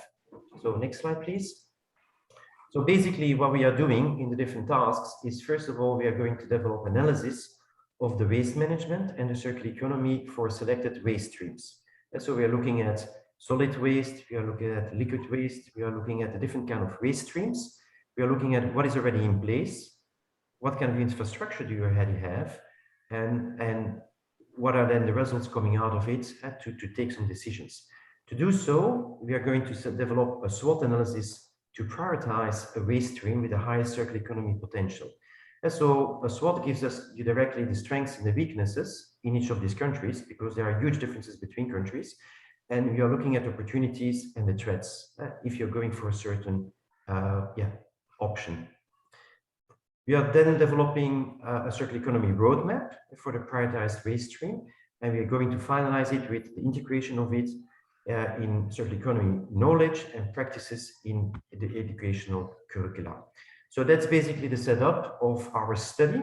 Like I already said, we started now with point 1, and we have a little bit less than a year to come with the final outcome. And we're doing this also, and that's very important, with local experts. So we try to work as much as possible with local experts to develop the know-how and then to bring it further. Then my last slide. So that's a little bit recommendations that I wanted to add. It's in function of all the work we are doing in Africa over the last several years. And that means, first of all, that we have to develop a costed action plan based on impact assessments. So that's linked to the roadmaps. We have then to translate it into a roadmap with a short, medium, and long-term goals. So that's often not done enough. What we see often is that people are, especially politicians, and I've been one myself, so I am also talking for myself when I was the head of the cabinet of the Minister of Economics in Belgium. Too many people are looking always at short-term goals. But if you really want to reach something and you want to make some major changes, we have to develop them all. And so I think it's important to have short-term goals and to try to look at, first of all, the next point, low-hanging fruits, but at the same time, it should be part of a whole vision. And that's really what we want to develop, is really to develop long-term visions together with the authorities in the countries. And that's the next point. And so you have to do it hand in hand with the national, the regional, and the local authorities. Otherwise, you don't make a chance to make it happen. So it shouldn't be a decision made only top down. And in that respect, I really like also the approach of CTCN, so that the demand should come from the countries as such, but it should be well embedded. And so it's really key that these kind of elements are discussed at the governments, and if it has a regional or local impact, that these authorities are also involved, and that the consultants, and then afterwards also the people who have to implement it, will get the necessary support. Otherwise, it doesn't make any sense. Consider marketing campaigns alternatives to implement your new legislation. I mentioned this because over the last 5 years, we have, for example, seen when we talk about waste and plastics, that a lot of African countries have set up legislation to do something about single-use waste plastics and to forbid them. But at the same time, we see that it's not implemented, because it was not prepared well enough often, or there are no alternatives, people don't know, and so on and so on. So that means that once you start to develop a new piece of legislation, think about the impacts at local, regional level, and how to inform your people and to come with alternatives, that they have alternatives to put it into practice. And then last, there are hundreds of circular economy or other projects in Africa, and we have been starting to map them. And you heard it already today from Rajiv, that already CTCN has hundreds of projects developed in Africa. What we really like to see is that we don't have to repeat every time the same kind of things. So that means that if there are very interesting pilot cases set up, look at the scalability, the upscaling capacity of these projects, and don't start again from scratch, but build up on them and to make much faster progress. So if we talk about climate change, one of the most important elements is time. So we have to think about the fact that we want to go as fast as possible and use the resources we have in the best possible way. That's my 5 slides I promised, so I kept it here. If people have questions, they can always come back to me. Thanks for listening, and listen to other presenters today. Thanks. Thank you very much, Cohen. I think that makes circular economy a very important subject matter, particularly for us in Africa here, where there are lots of waste that are not considered useful. Thank you so much. So ladies and gentlemen, we've come to the end of our first session. I think I'll give about 5 minutes to time for questions and answers. But allow me maybe to start from the platform, our platform of Q&A. Unfortunately, these questions are not necessarily addressed to any particular person, but I think I will just put them, and then whoever has the answer will respond. I'll start from this one from Augusto. How can I present my innovative product in the BIPV sector for future rural electrification projects in Africa? Rajiv, you want to address this? Thank you. One of the surest way on how you can promote this is becoming a network member of the CTCN. A network member of the CTCN gets opportunities to showcase their products and also any documents which they would like to have, so that it reaches out to a large number of persons. So definitely the first step would be to become a network member of the CTCN, which is free of cost. All the details are available on our website, and then we can start discussing and see how we can support this. Thank you. Thank you, Rajiv. And this is from Mr. Charles Tanui. And again, this thing will go to you, Rajiv. What targeted investment do UNEP CTCN have in place to fast track leveraging of AI and robotics for management of disaster risks among rural and urban poor?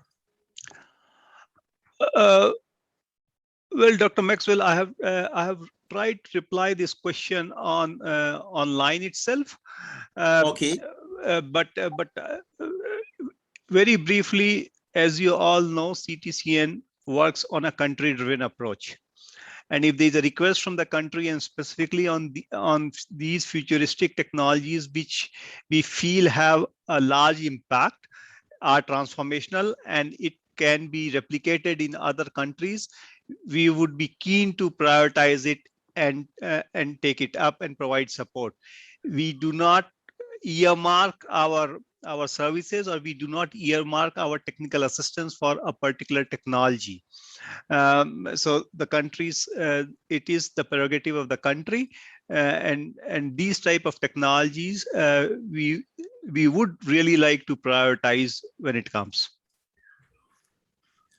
Thank you, Rajiv. I think this is from Augusto. He's just wondering where we can get the slides. I think Drusilla has already addressed that. The slides will be available. Yes. This comes from James. What is the level? What's the level of awareness or education? What is the level of awareness education that has been made in clean energy? I don't know who can take this on. It's not very focused.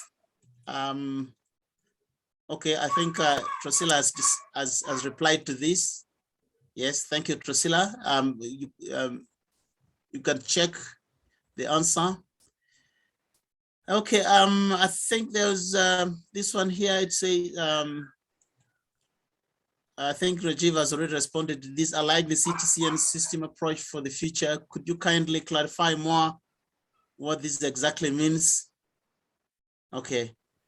Okay, there was one, I think, very critical one in the chat box. It didn't come to the, I think it was from Mr. Bahati. It did come through question and answer. Let me see if I can get it. A minute. Okay, here it is. It's actually from Anthony Bosom. And I think this goes to you, Rajiv. It says, will CTCN support with technical assistance on battery swapping system for e-mobility across Africa? With battery swapping system, owners, riders of electric vehicle can use the battery to have access to electricity. Rajiv, very quickly, maybe. Yeah, means we have been working in Africa in 4 or 5 countries to develop e-mobility policies. Now, this is a question of how to make it more functional, how to make it more effective. Battery swapping systems are there. What I say, green charging systems are there. So there are various methods. This could be definitely one of the things which can be explored, but we have to look at the context of the country and where it needs to be applied, and ascertain feasibility of its application. So there are these kind of systems which exist there.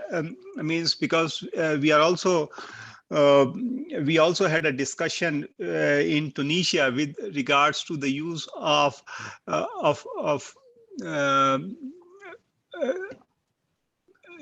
batteries for fishing boats. In place of so there are many concepts. It depends on the context, it depends on the country, and therefore what I said earlier, we are open to receiving these kind of requests, and we'll do a perfect analysis and provide a solution. Thank you. Dennis, I think you might want to take on this. It's from Mr. Joseph Bahati, and he says also of interest and importance would be developing simple databases that would ease to monitor farmers' productivity and tracing how they farmers are coping with climate change.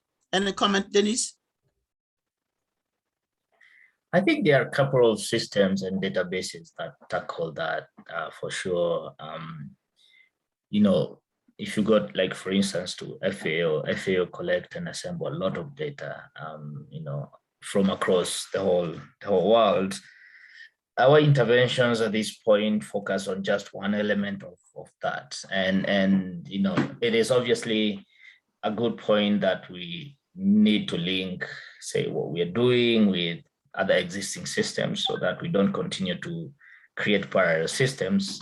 But definitely through this TA, we cannot obviously do that, but it is something that you know, we can recommend, that, you know, we need to link what the contribution from our technologies are doing, and also how they link with national databases, for instance, the ministries of agriculture and others.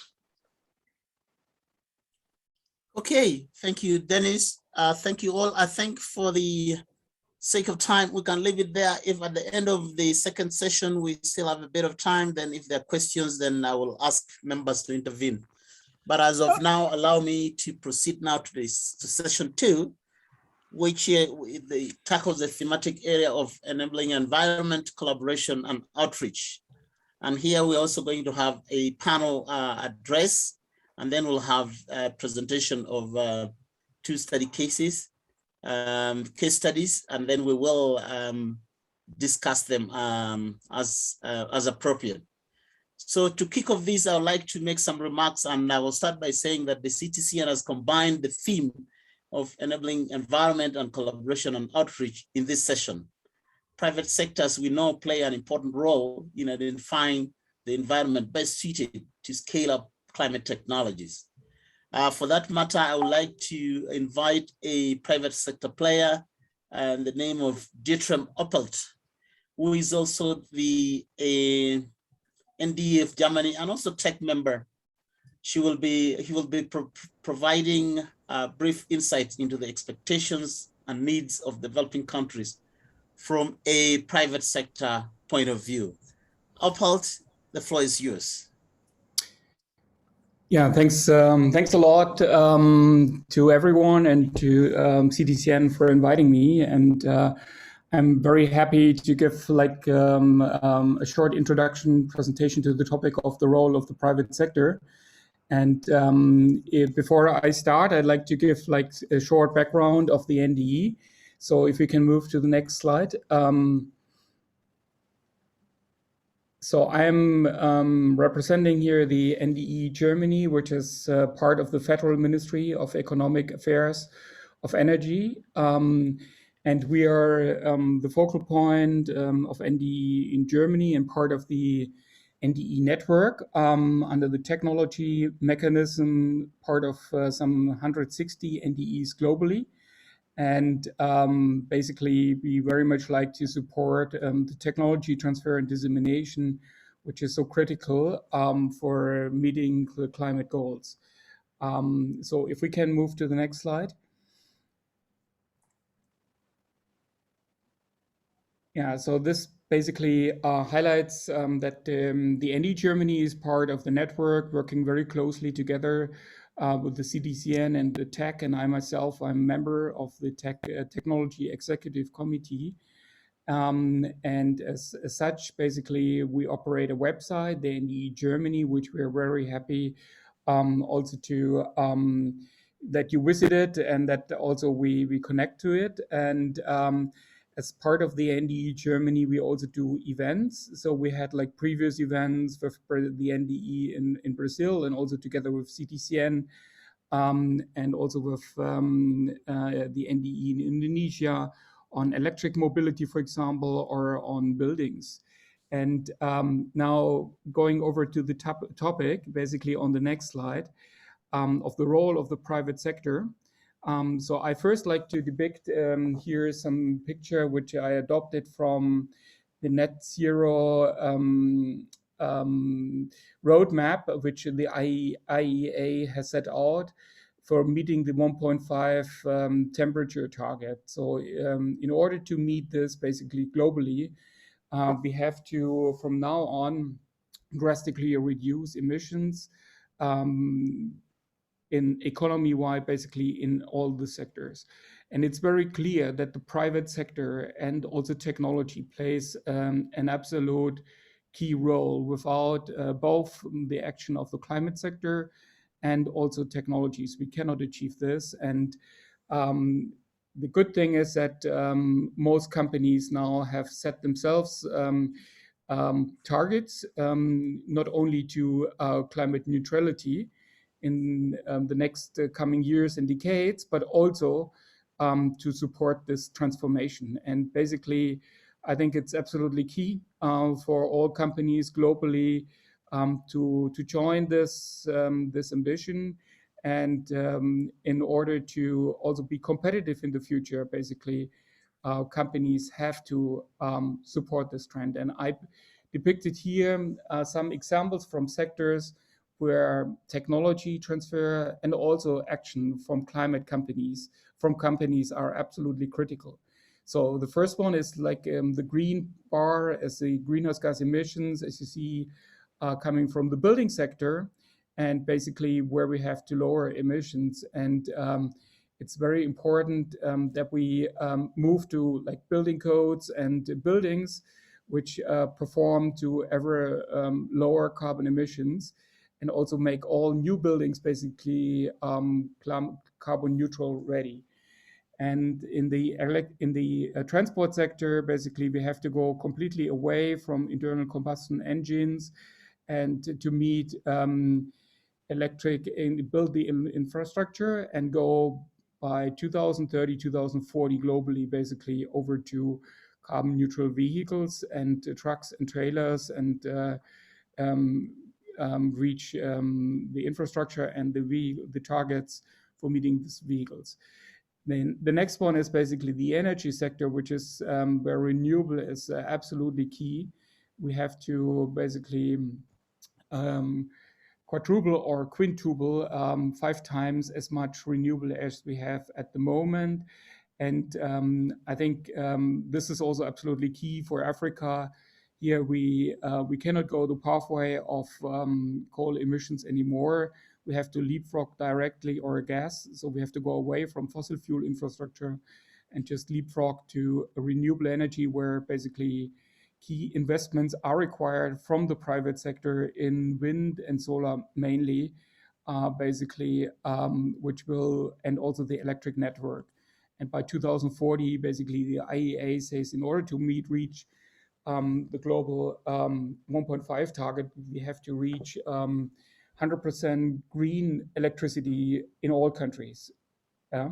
So, and with the electrification of buildings and also for transport, we need more renewable energy, which is quite clear. And also for the industry sector, we have to move to increasingly to low carbon steel and cement, also replace steel and cement as basically high carbon products where possible, with wood, with sustainably growing wood if possible. And also in the industry sector, I think there is a very good application, especially also in Africa, for high temperature heat pumps going for their heat pumps are ready to reach technology in a very energy efficient way, up to 150 degrees centigrade, but potentially going up to 300 degrees in the future.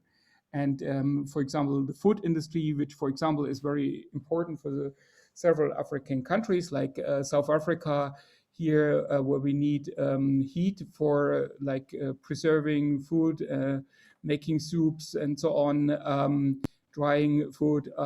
Heat is absolutely essential and can be very sustainably produced from renewable energies and also from heat pumps. So next slide. So what are the needs and expectations of developing countries from the private sector and from private sector investments? I think both from developing countries, South-South cooperation, but also from developed countries, in developing countries. So I think there are several roles. I think the first role is it's very critical that capital is absolutely needed. So we need equity investments. We need to take companies to take this opportunity for this transformational change in different sectors and provide capital. In addition to that, basically, I think the private sector has an absolute important role also to bring in financing from multilateral development banks, African Development Bank, World Bank, and Green Climate Fund, and so on. So the climate sector, the private sector plays an absolute crucial role here, also to bring in the financing. And then private sector brings technology. So we need to spread the technology. And I think here in Africa, there's a long way still. There can be substantial developments. So we have, for example, on solar and wind, we have costs of like $2 per kilowatt hour in India, in China, in Europe, in the US. When we look at the cost of renewable energy in Africa, this is still substantially higher. So that costs something like much more than 4 or 8 cents or 10 cents. So we have prices 2 or 3 times higher than in India or in China, in Europe and the US. And the reason for this is first that the financing costs are still higher. So I think here multilateral development banks can play a crucial role, and also taking project financing, non-recourse financing, and private sector can support this. And the other role is also these African markets still have to be developed more competitive, so that we have competitive auctions and bringing these costs down, which is absolutely crucial in the transformation of several sectors.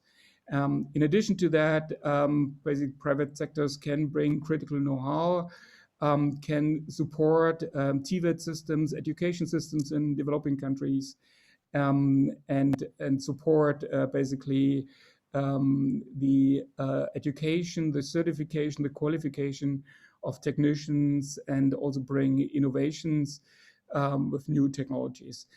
In the next slide, I like to bring as example, as an NDE Germany, we had several webinars also with, for example, German companies which are showcasing that this kind of development is possible. So this is a company, a German company, Evergreen Green Tech, which we had in the webinar and which presented their technology. So basically they do solar containers with modern IT technologies, digital technologies in Mali, in Nigeria so far, and which are transportable, financeable, and bringing electricity to rural areas. Next one. So next slide, please. Yeah, and that basically shows that these kind of solar containers can really power villages. And what the company also did is not only they brought the innovation with like Wi-Fi connection and also cooling, and also providing water through renewable energies. They also brought in funding from equity bonds, multilateral development banks, and even innovative crowdfunding. So this is just to give one example, and there are many, many more, basically where the private sector can bring innovation, financing, and also know-how, and basically decarbonization overall. Yeah, and the next slide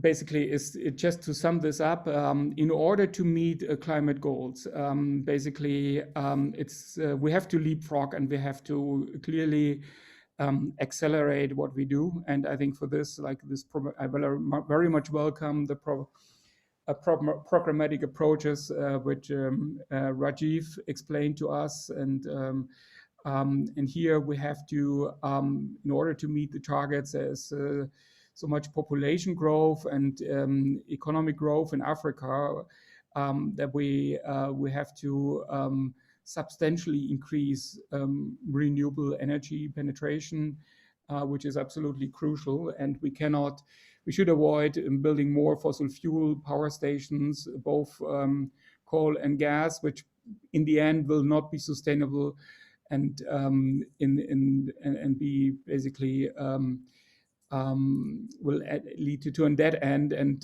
we see that in Germany we have to close coal power plants because they're not 1.5 compatible anymore. We have to do energy efficiency first, and I think the follow-on presentations will also highlight this. Here, cooling plays an very important role, that we go to climate-friendly energy efficiency, cooling, LED lighting, and so on. And the carbon intensity has to increase 3 to 4 times in the next 10 years. In transport, we need so much more infrastructure, and I think here in cities, the move to electric buses also in African cities is absolutely critical, and we need modal shift also with non-motorized and public transportation.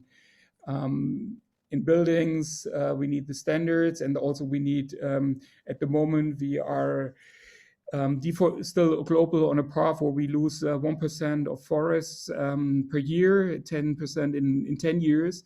And we have to move completely in the other direction, where basically instead of, we have to immediately stop deforestation and build new forests. And in agriculture, we have to, and I think the colleagues also showed that there are innovative ways with drones and so on to improve the productivity of agriculture, which is absolutely crucial for a growing population. And on waste, we have to reduce waste, avoid waste. And also we had like previous presentations on that topic. And here also, I think colleagues showed the way forward. We have to reuse steel much more than produce steel, and which has a much lower carbon footprint. We have to move to low carbon cement globally. There are different ways, and also substitute steel and cement with sustainably growing forests, for example, and overall do more recycling. So that was just giving some ideas, and happy to discuss with you further. And over to you. Thank you. Thank you, Ditcham. Dr. Maxwell, Yes. just a small means we are running late, but these are very good discussions, and I would not like to cut any discussions. But this is just a small announcement that at this point of time, we were supposed to start the closed door meeting of the NDEs, but we are running late. So please don't switch off to or try to go to other meeting. After finishing all these sessions, then we will start the closed door meeting. So this is just a small announcement. Sorry for interruption. Thank you. Yeah, thank you very much for that reminder. I will try as much as possible to go through this presentation, but I wanted to thank Ditrim, because I think he really emphasized the role of private sector in all these areas, in mobilizing capital, bringing technology. If we are to do that to help us to leapfrog, like he said, private sector will be very key.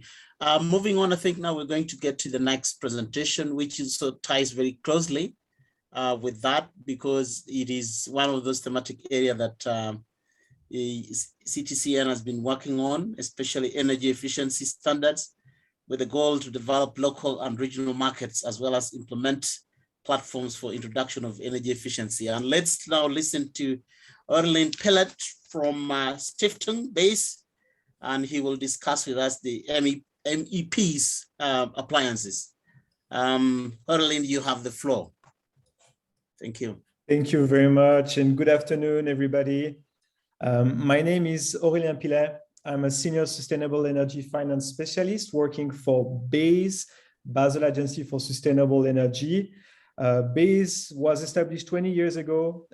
It's a Swiss not-for-profit foundation. For those who do not know BASE, we are a specialized partner of the United Nations Environmental Program and also a network member of CTCN.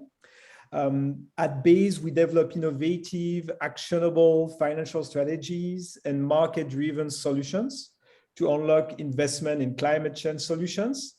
We try to combine expertise in technology, markets, economics, policy, finance, and business development to deliver effective solutions for every project.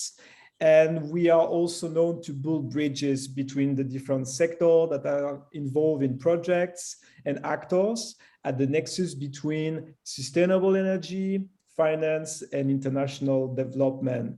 And our vision is a world where basically markets are transformed and climate change solutions are the norm, not the exception.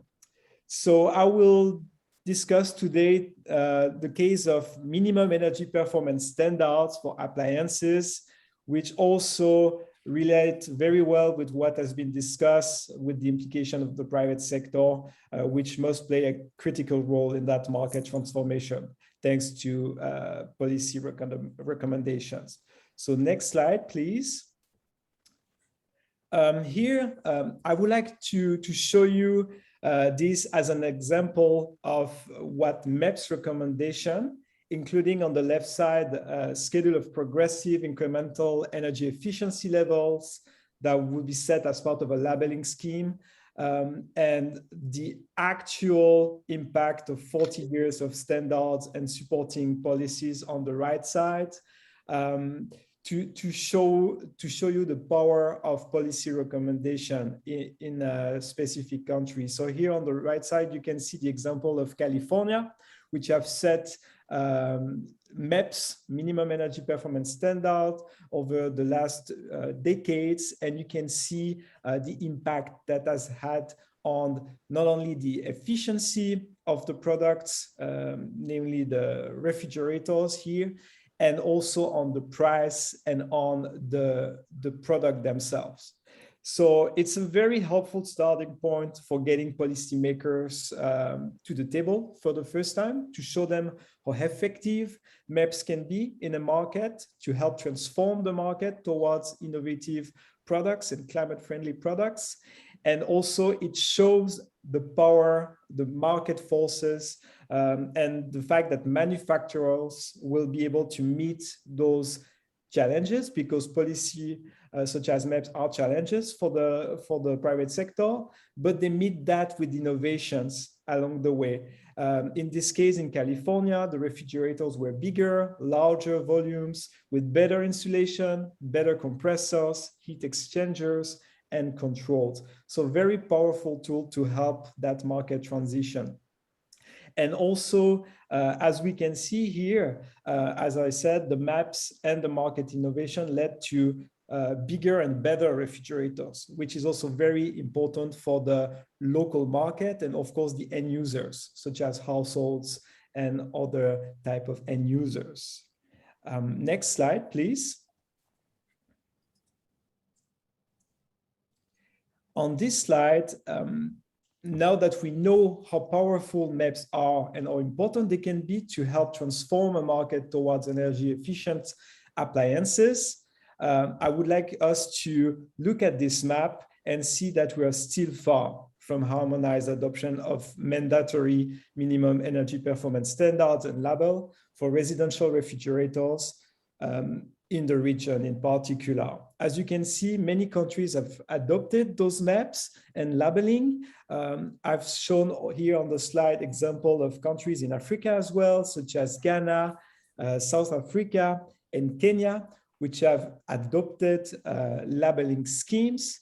You can also see on the map that countries like Algeria, Tunisia, Egypt, Nigeria, as well as Rwanda and Ethiopia are adopting or in the process of adopting those maps and energy performance standards. But you can also see that there are many areas, many countries which have not embarked on this journey yet. And this is very important for the countries to be able to not only work on their own maps, but also think about a harmonized adoption so that it doesn't create a barrier to trade, a technical barrier to trade, as we call it. Next slide, please. So for that reason, with the support from CTCN, we are embarking on this journey in Southern African countries, trying through a project to leapfrog to energy efficient appliances and equipment, including refrigerators and distribution transformers, through regulatory and financing mechanism. So our objective are exactly to enable that market transformation and to support the local stakeholders and the private sectors to adopt those high efficiency products and of course convert the gains that are multiple, reducing the strain on the electricity grid, increase the disposable income of the end users, and of course reduce the GHG emissions at the country level through that market transformation. And we are working on this project in many countries, namely in Botswana, Eswatini, Lesotho, Malawi, Namibia, Tanzania, Zambia, and Zimbabwe. As for BASE, we are working as implementers along with International Copper Association and SACRI in this specific case, with support from CTCN and UNEP with the United for Efficiency team. And this is a GCF readiness project. The approach is very simple. We are going to be working and putting in place maps and labeling scheme, creating an enabling policy and regulatory environment for the energy efficient domestic refrigerators, as well as distribution transformers, and developing what we call national policy roadmaps, which are sort of a package, policy package, that include not only the labeling, not only the policy recommendation, MEPS recommendation, but also other very important aspects.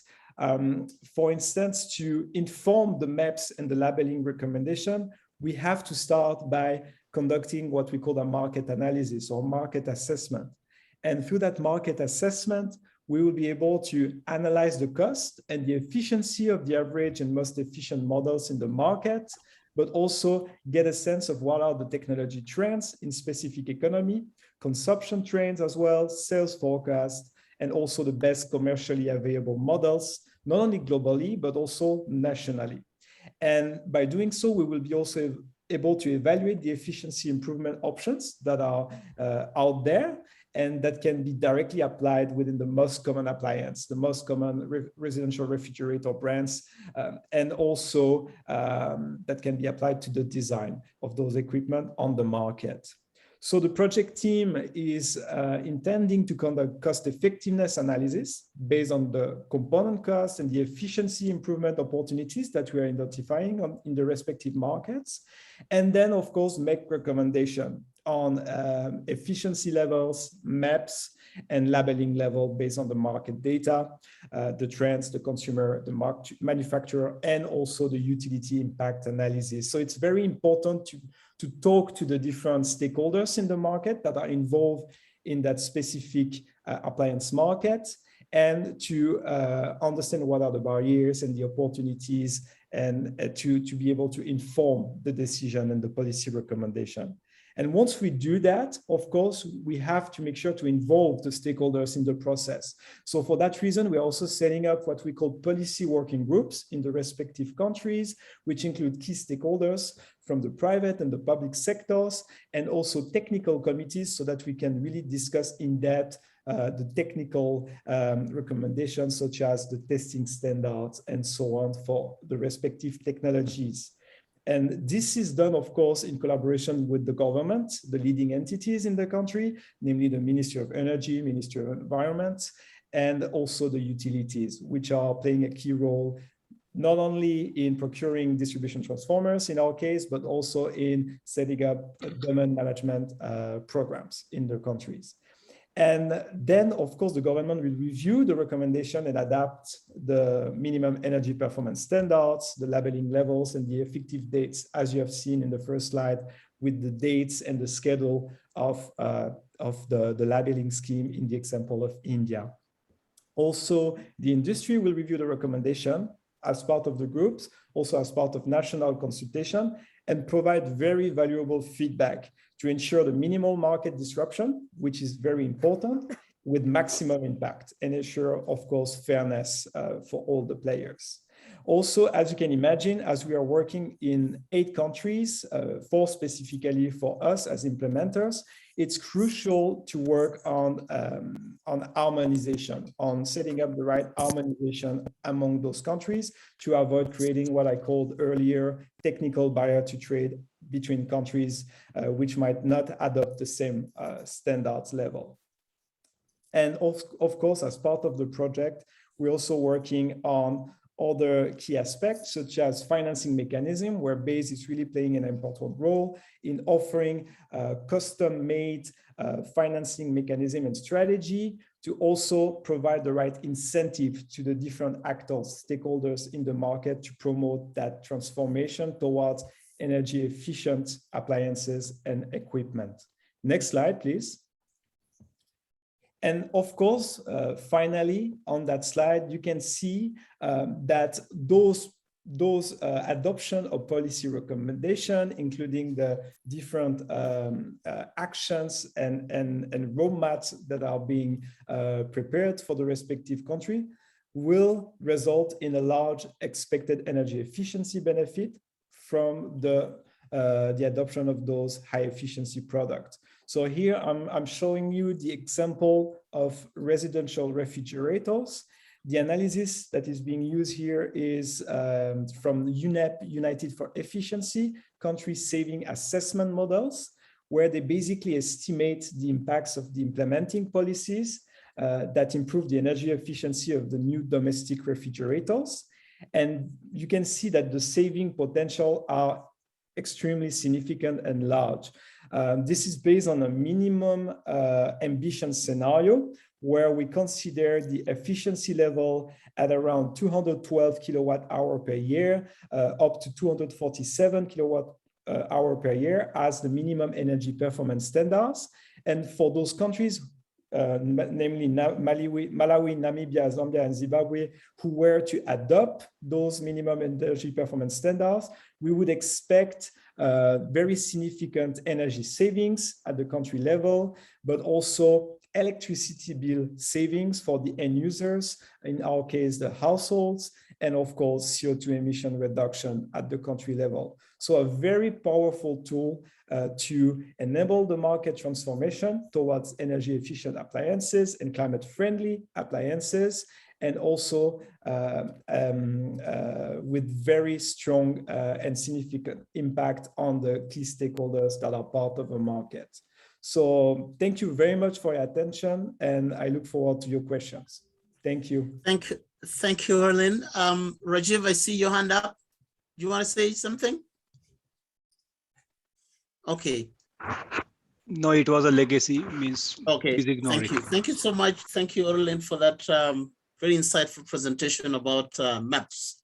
I would like to encourage participants to post their questions on the Q&A platform and address the question to a specific person. And also encourage the presenters to visit the platform so that they can answer questions, because we might not have the time to discuss these questions anymore. So please, I encourage you to use the Q&A platform. The next presentation is from Karina. Karina is the manager of the collaboration and outreach team. She has supported and successfully run the Youth Climate Innovation Labs, an academy program designed to support the entrepreneurs on developing innovative technologies and scaling up. Karina, please take the floor. Thank you very much. So as Nadesh puts the slides up, and Nadesh, please go to the next slide. I want to just let you know that, that today we're going to be talking a little bit about youth in the context of technology and how we are at CTCN are trying to engage young people. And to give a little context to this, I just wanted to highlight a few facts, including that over 1.8 billion young people are living in the world today, and 90% of them live in the global south. There are also approximately 71 million unemployed youth. And here is where technology really comes into the picture, because it offers an opportunity for countries to leapfrog into what's called the fourth industrial revolution, or the utilization of a lot of new types of tools and technologies.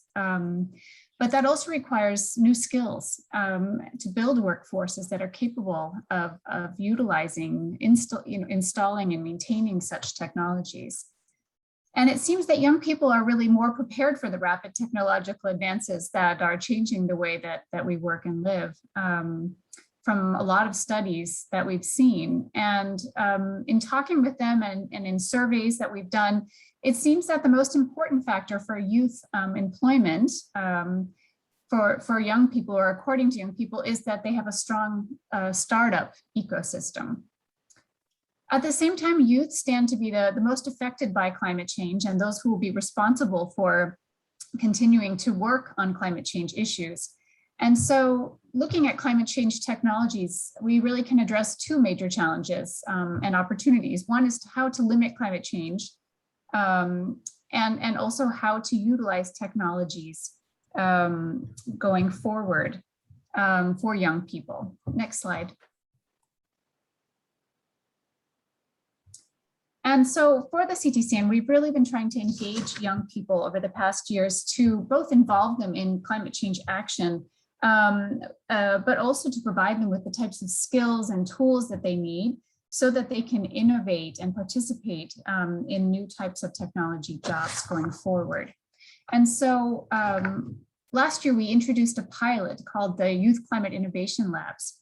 And the goal was really to foster endogenous technology innovation for young people through enhanced climate change action. And the way that we proposed to do this was by pairing young innovators together with local small and medium-sized businesses in their regions, together with innovation mentors to really utilize design thinking tools and other kinds of innovation tools to create new solutions. Next slide.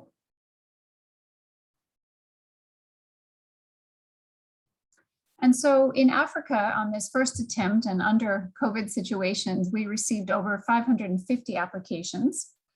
And in the end, we had 110 participants that were selected to participate in the program. And they came from 31 countries across Africa.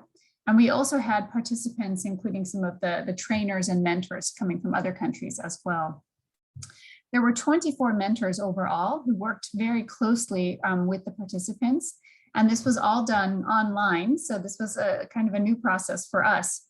But in the end, there were 12 teams that were created, and they worked on 4 different climate change themes. And in the end, 6 teams were selected to move forward to more intensive training for startups. Next slide. Here you can see the 4 challenges that the teams focused on. So waste was a very big issue, very interesting that this was the focus. Also looking at energy and sustainable food systems were all pretty prominent in terms of people's interest levels. Next slide.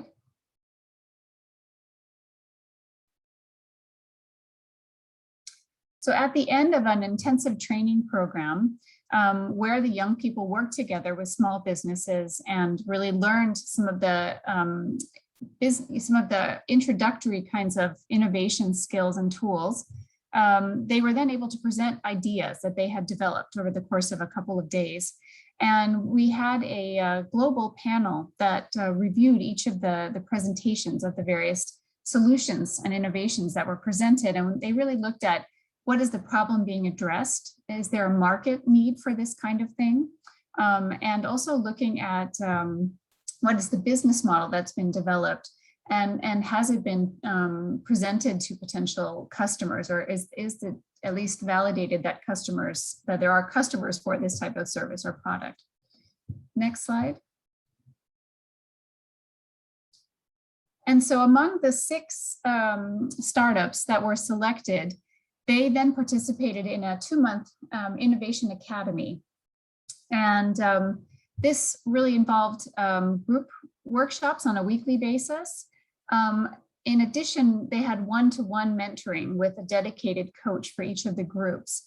And the purpose was really to get them to understand the startup mindset, really looking at the key principles of how to start and build a company, and also trying to take their concepts from an idea into something that could be a viable prototype that they could start to test with users.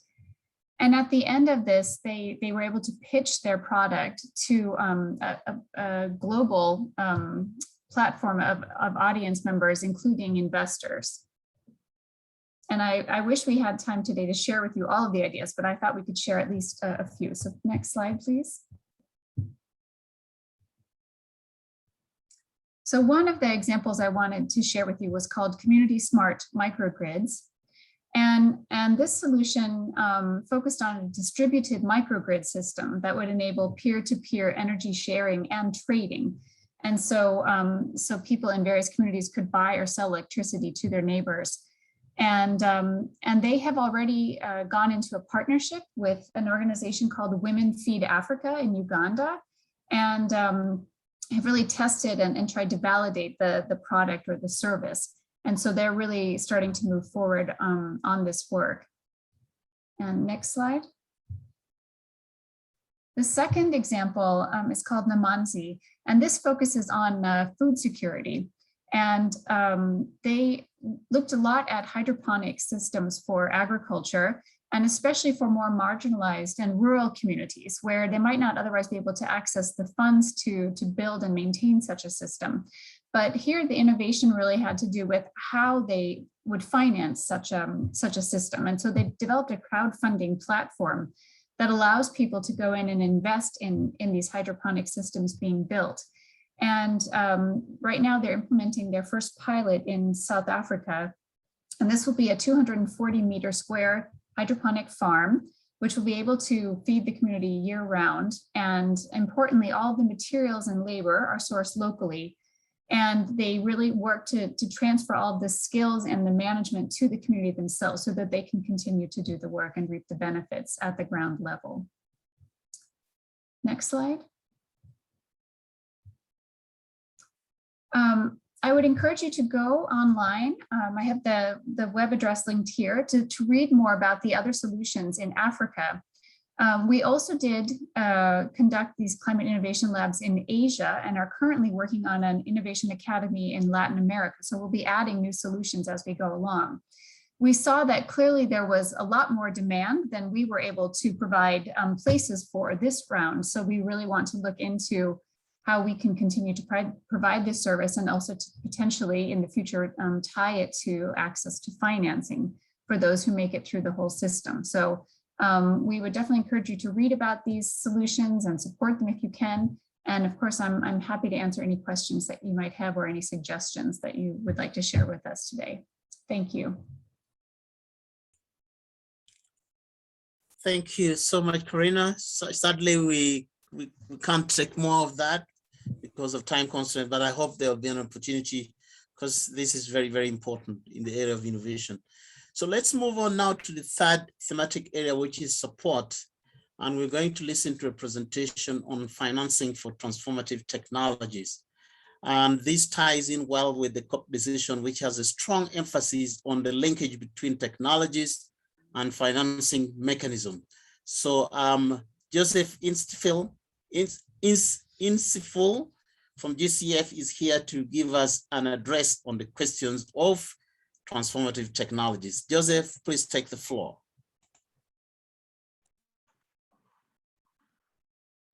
Thank you very much. Can you see the screen? Yes, just put it on slideshow. Okay.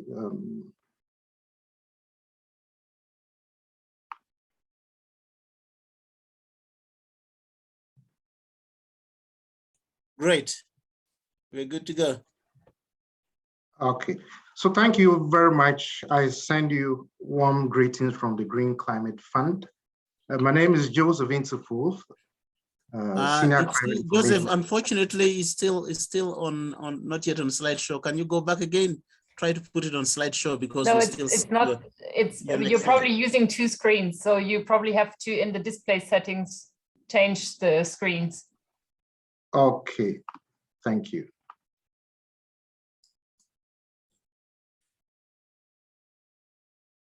It's above under display settings. If you go up in the upper bar.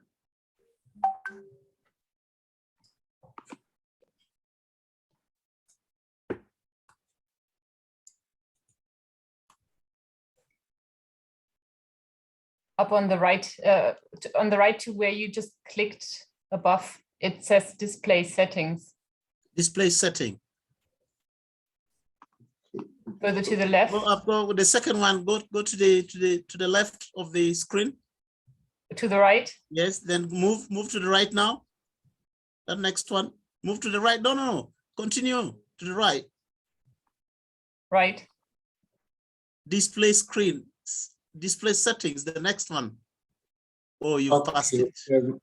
Just a minute. Let me just restart. I think I'm getting something wrong.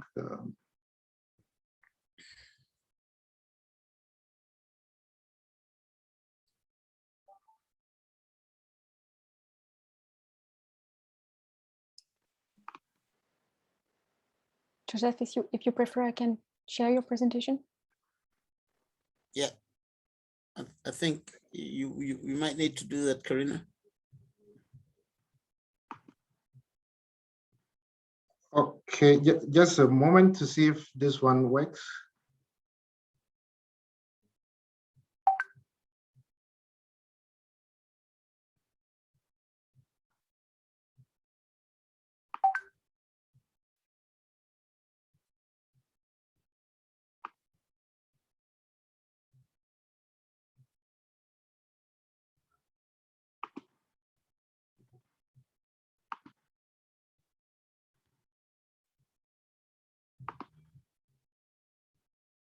Can you see it properly now? Okay, just put it on slideshow, please. Click on slideshow. There at the bottom of your screen, where you increase the size of the slide, just at the bottom of your screen, please. There's an icon there for slideshow. Okay, yes. Okay, so I think just put the slide and then we get going, even if you don't put it on show. Just bring back the slide, please.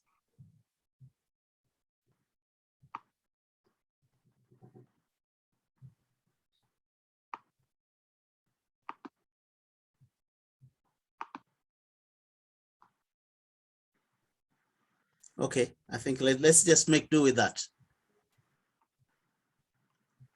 Okay, so apologies for the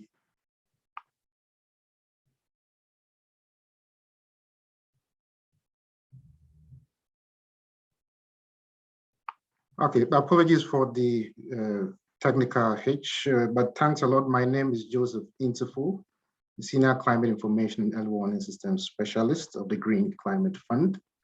I will be providing, by way of presentation, a bit of a background and talk about the Green Climate Fund and climate technology investment. And then we'll conclude with case studies. By way of background, we could see very clearly that climate impact is increasing. If you look at the past 50 years, storms, flood, tropical cyclones, drought have impacted about 3.7 million deaths and affected 7.6 billion people. The global economic loss is in excess of $2.4 trillion, or 0.2% of global GDP annually. More importantly, this is impacting most of the African LDCs and SIDS, and the cost of establishing fit-for-purpose intervention is too expensive for developing countries to do this on their own. And it's very clear from the NDC, NAPA, and NAPS submitted to the convention that all parties have mentioned the need for climate technologies. Ambition is very clear. The quality of information provided is low, most often incomplete. But the market assessment shows that low capacity exists in Africa, LDC, and SIDS, and the growth is driven by a vibrant private sector. The barriers exist, significant barriers exist that needs to be addressed. Core among them is enabling environment for institutional effectiveness, lack of coverage and scale in terms of quantitative enhancement, qualitative and quantitative enhancement of those infrastructure, the limited governmental finance and budgets, the complexity and of the production and dissemination of climate technologies, barriers to enable environment, and more importantly, uncoordinated interventions that limit the effectiveness of existing support to developing countries. So this is where GCF comes in as the biggest climate fund established under the convention. To date, we have $8.8 billion of GCF funding in 121 countries, in addition to 302.1 million readiness support in 138 countries. And so collectively, this amount to $33.2 billion when we factor in co-financing and the mitigation, the potential 1.8 gigatons of CO2 equivalent, as well as building resilience of over 500 million people. So if we zoom in Africa in terms of GCF portfolio in Africa, we have 70 projects. GCF finances at $3.3 billion and the co-financing of $7.7 billion. And the composition of GCF portfolio in terms of flexibility of deployment of funding for mitigation, adaptation, public and private sector investment, as well as financial instrument, indicate that for thematic areas, grant equivalent terms, we have adaptation occupying 47%. Mitigation is 53%, private sector is 33%, public sector, which is constitutes a bigger portion of those investments, is 7%. And the instruments in terms of loan, for 44%, grant, equity, result-based payment, and guarantees. And so what do we look for? As a climate fund, we look for strong climate rationale underpinning the design of projects. You need to establish the additionality of GCF funding. Why should GCF fund such a project? So project must crowd in additional finance. It should be country driven. It has to meet the needs of the recipient. We also look at 6 investment criteria that are critical for our investments. And so we look at impact potential, we look at paradigm-shift potential, sustainable development potential, needs of recipient country ownership, and efficiency and effectiveness of those investments. We have 8 core result areas that we maximize our investments: energy, transport, building cities, industries, ecosystems, livelihoods of people and communities, health, food and water security, infrastructure, forest and land use. And then we also look at compliance with DCF policy in terms of fiduciary standard, risk management, environmental and social safeguard, as well as completeness of documentation, which includes feasibility, study, financial model, project timetable, gender analysis, and others. And so in terms of DCF climate innovation technology and support facility, we catalyze private and public sector investment, particularly in early growth stage, with high impact climate technology and innovation in both mitigation and adaptation. We also invest in transfer and deployment of climate innovations and technologies, both from developed countries to developing countries, and also we have South-South collaboration among countries. We support accredited entities that access funds to support countries by providing innovative climate technology-based projects, establish also strategic partnership relationship with technology innovation institutions, as well as facilitating effective deployment of innovative funding solutions. And so in terms of target activities, we have the technology development stages and then the team activities. Within the technology development stages, we have technology readiness level, which is 9 levels, starting with basic technology research, proof feasibility study, and then technology development and demonstration, as well as system development, and then system testing, launching, and operations. And then within those arrangements, in terms of the commercial readiness level, we have, in terms of team activities, market screening and knowledge building, looking at hypothetical commercial propositions. And then we look at developers and AEs matchmaking in terms of project preparation, to look at the commercial try and small scale implementation of projects. And then we then scale it up to the funding proposal level, where we scale up for commercial application, multiple commercial applications, and driving widespread development. And so we have flexible financial instrument that goes with it. One, to de-risk climate smart investment, and also offset risks and other impediments to climate investment, encourage high impact climate investment, and act as market maker, as well as support development of climate compatible financial systems. So we have 4 core financial instruments: loans, equity, grants, and guarantees.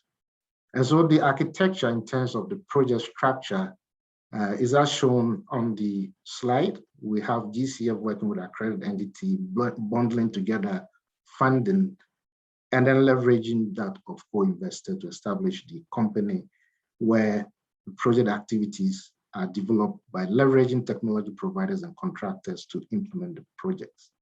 And so we basically support innovation projects to mitigate the challenges of market conditions, look at risk-taking primarily driven by climate impacts and not entirely on profitability. And so we provide long-term capital, very patient in terms of building and supporting countries to develop capabilities with co-investors and accredited entities. And so I will provide some examples in terms of case studies. One of particular interest is an AFDB accredited entity project that has been approved, leveraging energy access finance, which we call LEAF framework. This supports 6 countries, $170 million of GCF investment, made up of loans, guarantee, and grant. And the focus of this is to provide decentralized renewable energy solutions to tackle the energy shortfall, and also address financial investment barriers by deploying credit enhancement instruments in new financial products. The second case study is building resilience, enhancing climate information system for resilient development in Liberia. Liberia is a highly indebted poor country, impacted mostly by flood and other extreme events. It has no meteorological or functioning meteorological service, as well as disaster management agency. So a $10 million investment through the African Development Bank, through a grant financing instrument, will support Liberia to establish a functional hydromet service and disaster management agency to enable resilient building in Liberia to support climate action. The third project I would like to talk about is a multi-country project in the Indian Ocean Commission sits, and including Madagascar. This is a 4-country project, financing of $52.8 million from GCF through AFD as accredited entity, and this is a grant instrument. The Indian Ocean suffers from a lot of tropical cyclone and extreme events. Most of the countries are unable to build resilience without GCF support. So this very important project focuses on the region, which is highly vulnerable, and it supports the countries in the region to overcome barriers in managing climate risk and also implementing multi-hazard early warning system. So the project will equip decision makers and communities with tools and methods that will enable them to better manage climate risk.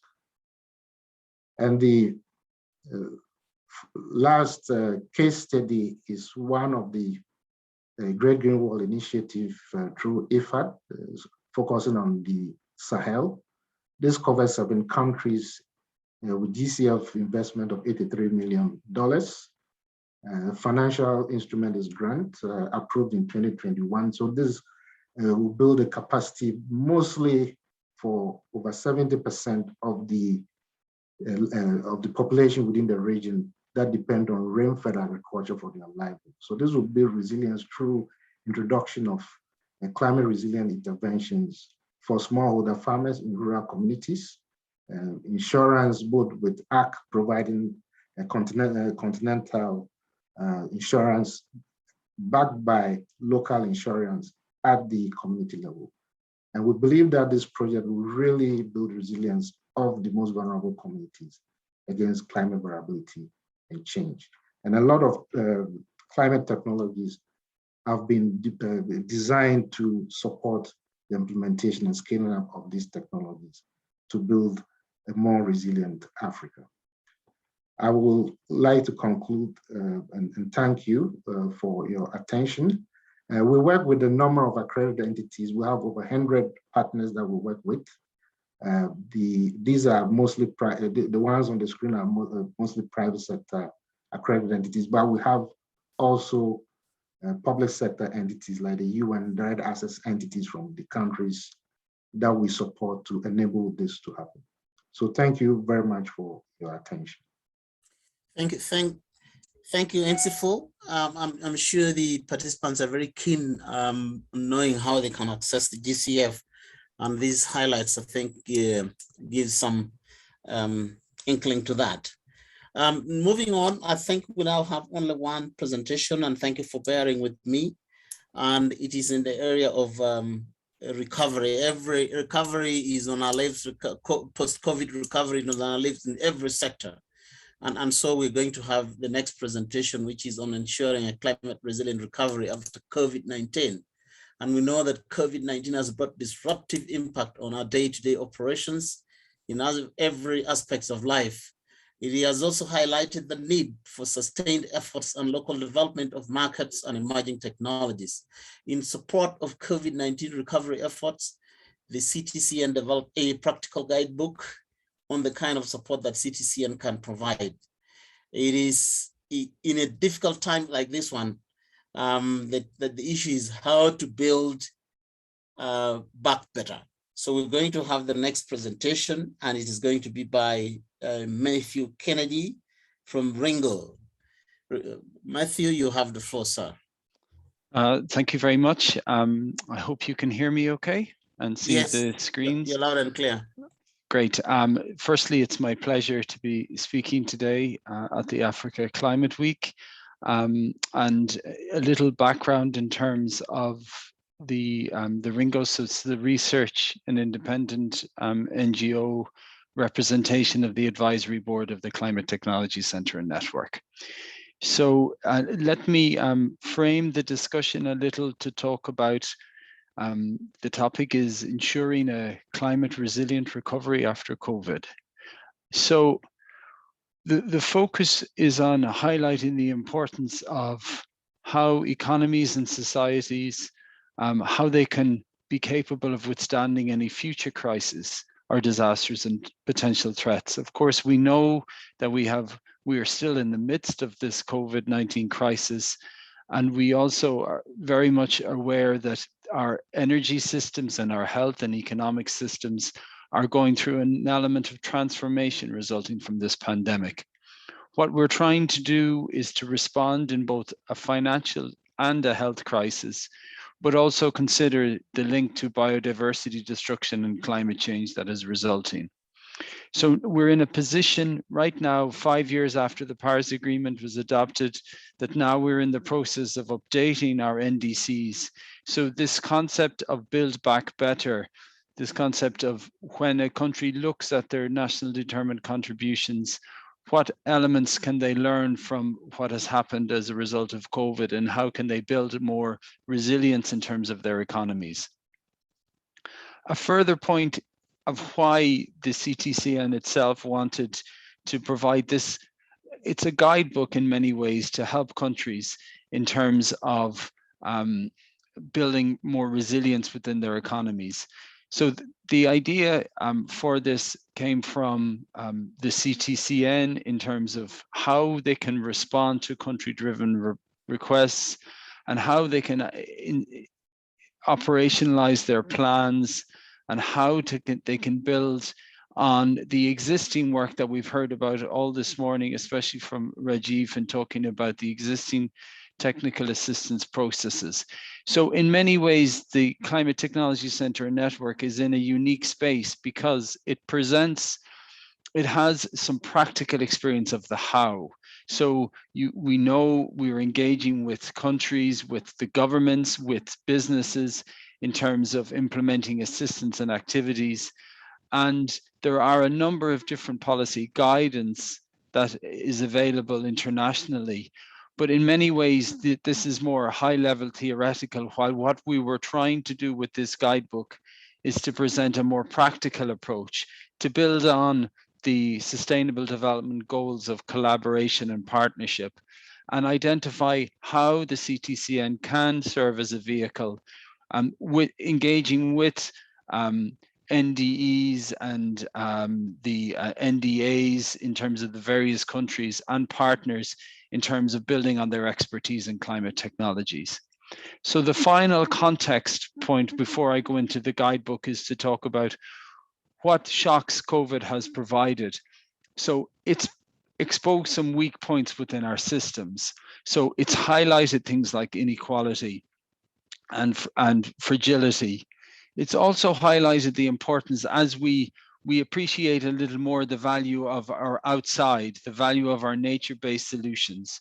And we also are very acutely aware that there are challenges resulting from things like our supply chains and how we engage and build our economies and build more resilience around that circularity. So it has shown that there is an interdependence between nature, between our health, and between our economy. And this has given us an opportunity in the last 18 months to look at our frameworks and maybe reassess them and maybe focus more attention on resource efficiency or circularity in terms of both meeting mitigation and adaptation agendas. So the Build Back Better report, which is available, this tool, a guidebook, which is available on the CTCN, what it is about is a practical guidebook to inform a country who wants to develop a roadmap or to highlight best practice cases for countries to build back better. So it is an aid. That's the first thing. It's an aid to the countries, whether you're a least developed country in Africa or a small island developing nation, that you wish to develop a country-driven approach. So look at your own resources, look at your own capabilities and your institutional arrangements and your enabling environments that have been talked about earlier to develop such robust technical assistance requests and make those requests to people like the CTCN, engage more with people like the Green Climate Fund in terms of its readiness support. And this provides a frame for countries to steer their investments and incorporate these types of resilience within their planning systems at a national level. So in terms of the framing the approach, there was identified a number of guiding principles. So from an input perspective, there's the country response, that large red triangle on the left. But from an output perspective, what we want to achieve is enhanced resilience. And we want to link the short-term recovery that we're expecting to much longer-term country-specific strategies that can aid the achievement of the development goals and any commitments under Paris Agreement. So with that, I'm not going to touch on the text here too much, but just to say what we're looking for is resilience to be embedded in the longer term. So avoidance of business as usual. And what that really means, that kind of jargon term, what that really means is we want to look at decarbonizing our greenhouse gas emissions in our systems and exploiting our digital technologies. We want to more focus on how a country prepares itself. So establishing the right enabling environments, our infrastructure frameworks to enable the needs of the countries to be identified and prioritized. And resilience becomes really important. So that's the other side of the coin of decarbonization. Resilience around improvement of air and water, improvement of biodiversity, and making technological advances, and finally increasing circularity of supply chains. So these were all core inputs in terms of what the countries were looking for. These are the types of requests that have been made to the CTCN since it's been established. And that is what led to this structuring of this action. So as a guidebook, if a country wished to develop a low carbon growth plan, what areas would it look at developing? So of course, it would look at maybe decarbonizing systems. And when I say decarbonizing systems, of course, the countries within Africa. Matthew. Hello, Matthew. Sorry for interrupting you. Have you been have you been talking on the slides? Because the slides are not moving. I thought maybe you decided that you're going to talk of CAF. No, the slides are moving on my side, but we've missed a lot. But anyway, it's not moving on the main screen here. Okay, yeah. Let me that's interesting. I'm wondering which slide have I? Actually, it's the first slide which talks about is just that picture of the windmill and ensuring climate resilience recovery after COVID-19. I think it's the first slide. Oh, okay. Let me see if I can pause that and share it again. Yeah, sorry about that. Is that sharing yet? Yes, it has come now. Yeah. So I should have alerted you much earlier. Sorry about that. No, that's okay. Mainly, we was focusing on some of the text previously, but let me talk about the structuring of the action here. Correct. So you can now put on a slideshow if it's okay with you. Yes, of course.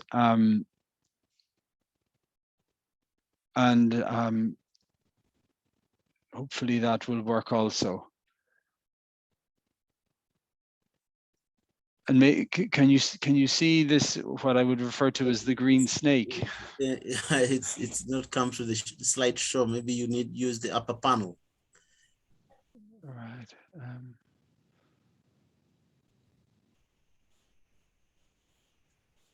And can you see this now in terms of?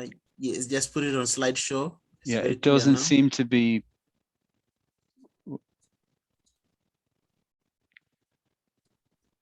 So let me.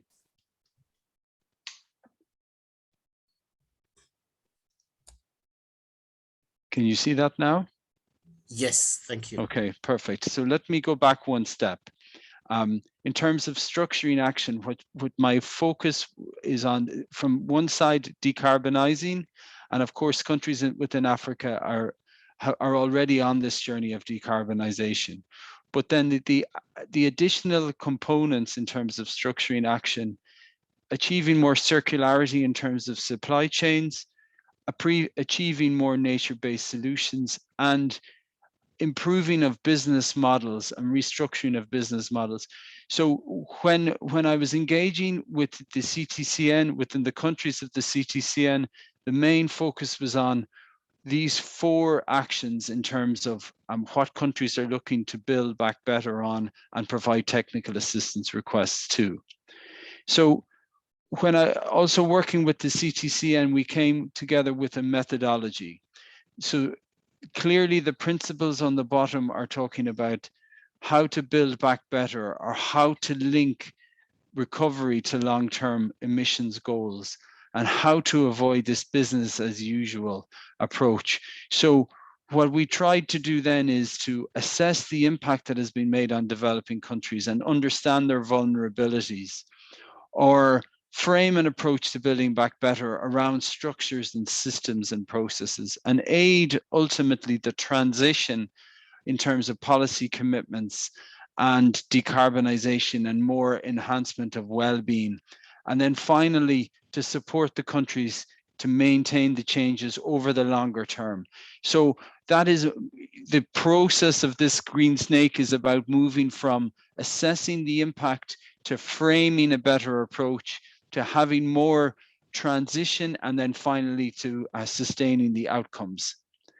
So when we looked at potential measures in terms of a policy perspective, and we went through a number of different steps. So at a strategic level, it's about identifying the sectors, screening the projects for the most impact.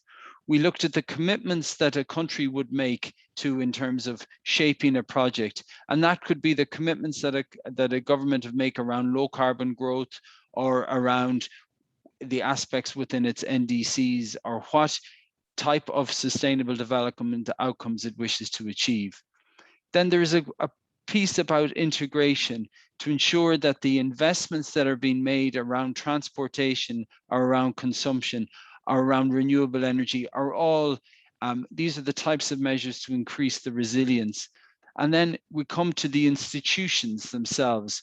What are the arrangements and the capabilities that are in place within a country to help integrate the plans and link the plans together? Investment, as my colleague in the Green Climate Fund talked about, is hugely important in terms of the right conditions to can mobilize not only public sector finance, but private finance also. And then the instruments, so how you can enact change.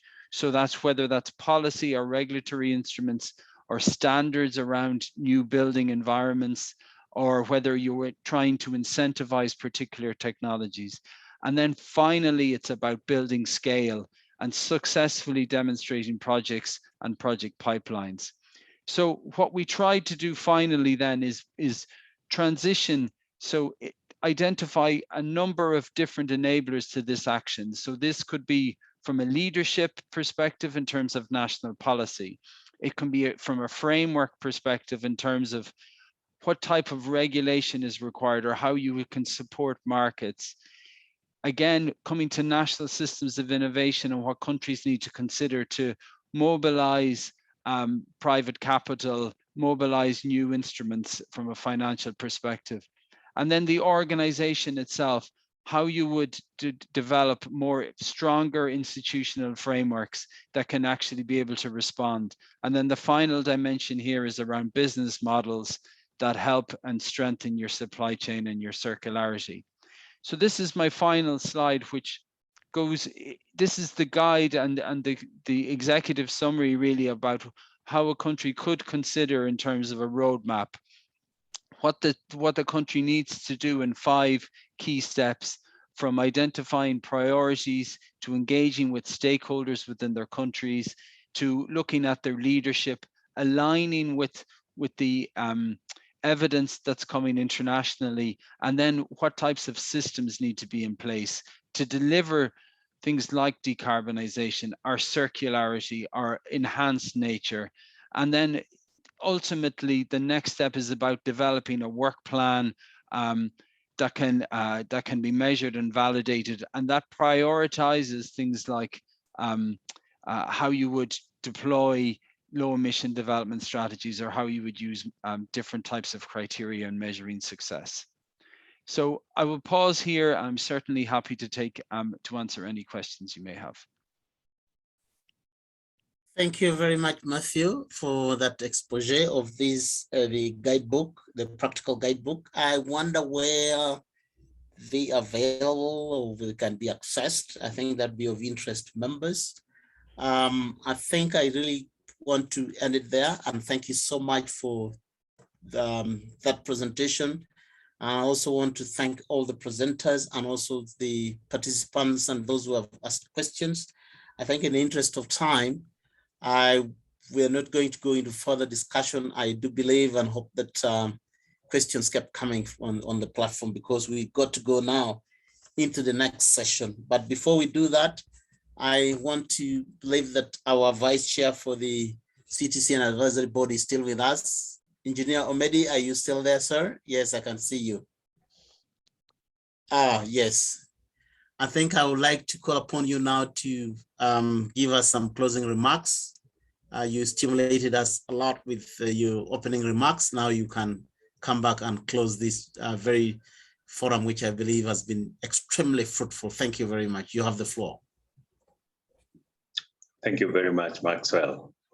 And thank you very much, colleagues. It's good to see colleagues with whom we have walked this journey all along. Thank you, Max.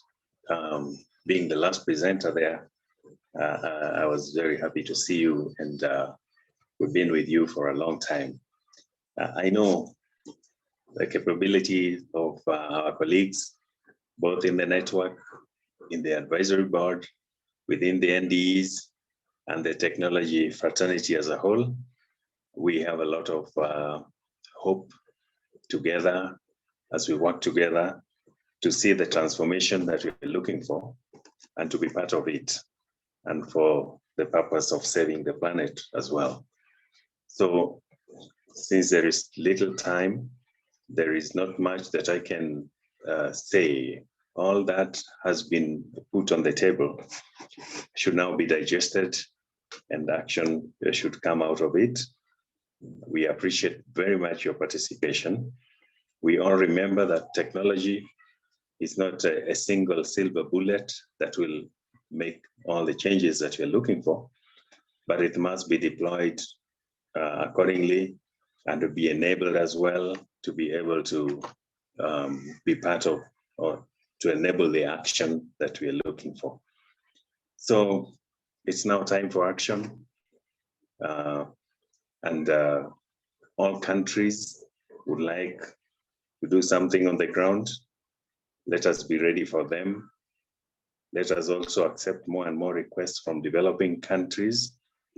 And also let us equip the CTCN for proper response to the request that will definitely flood it. And that this requires our cooperation, all of us together. So let's keep working together. And thank you very much, everybody, all presenters, all participants, organizers of this forum. Have a very fine time ahead, and let's keep working together. And with that, I adjourn this meeting. We still hope to be meeting in such fora, different parts, and even in the next climate week to come for Africa again. And thanks, Uganda, for hosting us, a very beautiful country. And with that, thank you very much. I'll hand over now to Rajiv. Thank you. Thank you, Omedi, and thank you, Maxwell, for making this meeting happen and managing this meeting. Unfortunately, we are a bit late, but the discussions were so engrossing that we didn't want to interrupt. The next session, although we are late, but we would like to continue the next session, which is a closed session for the nationally designated entities. If you have not registered, please see the link which I am posting now. You have to go to this link so that you can join in that closed meeting. Thank you very much, everyone. All the slides would all the slide presentations would be posted on our website. We'll send you all the link, as well as the link for the recording of this this meeting, so that you can watch if you have missed any sessions.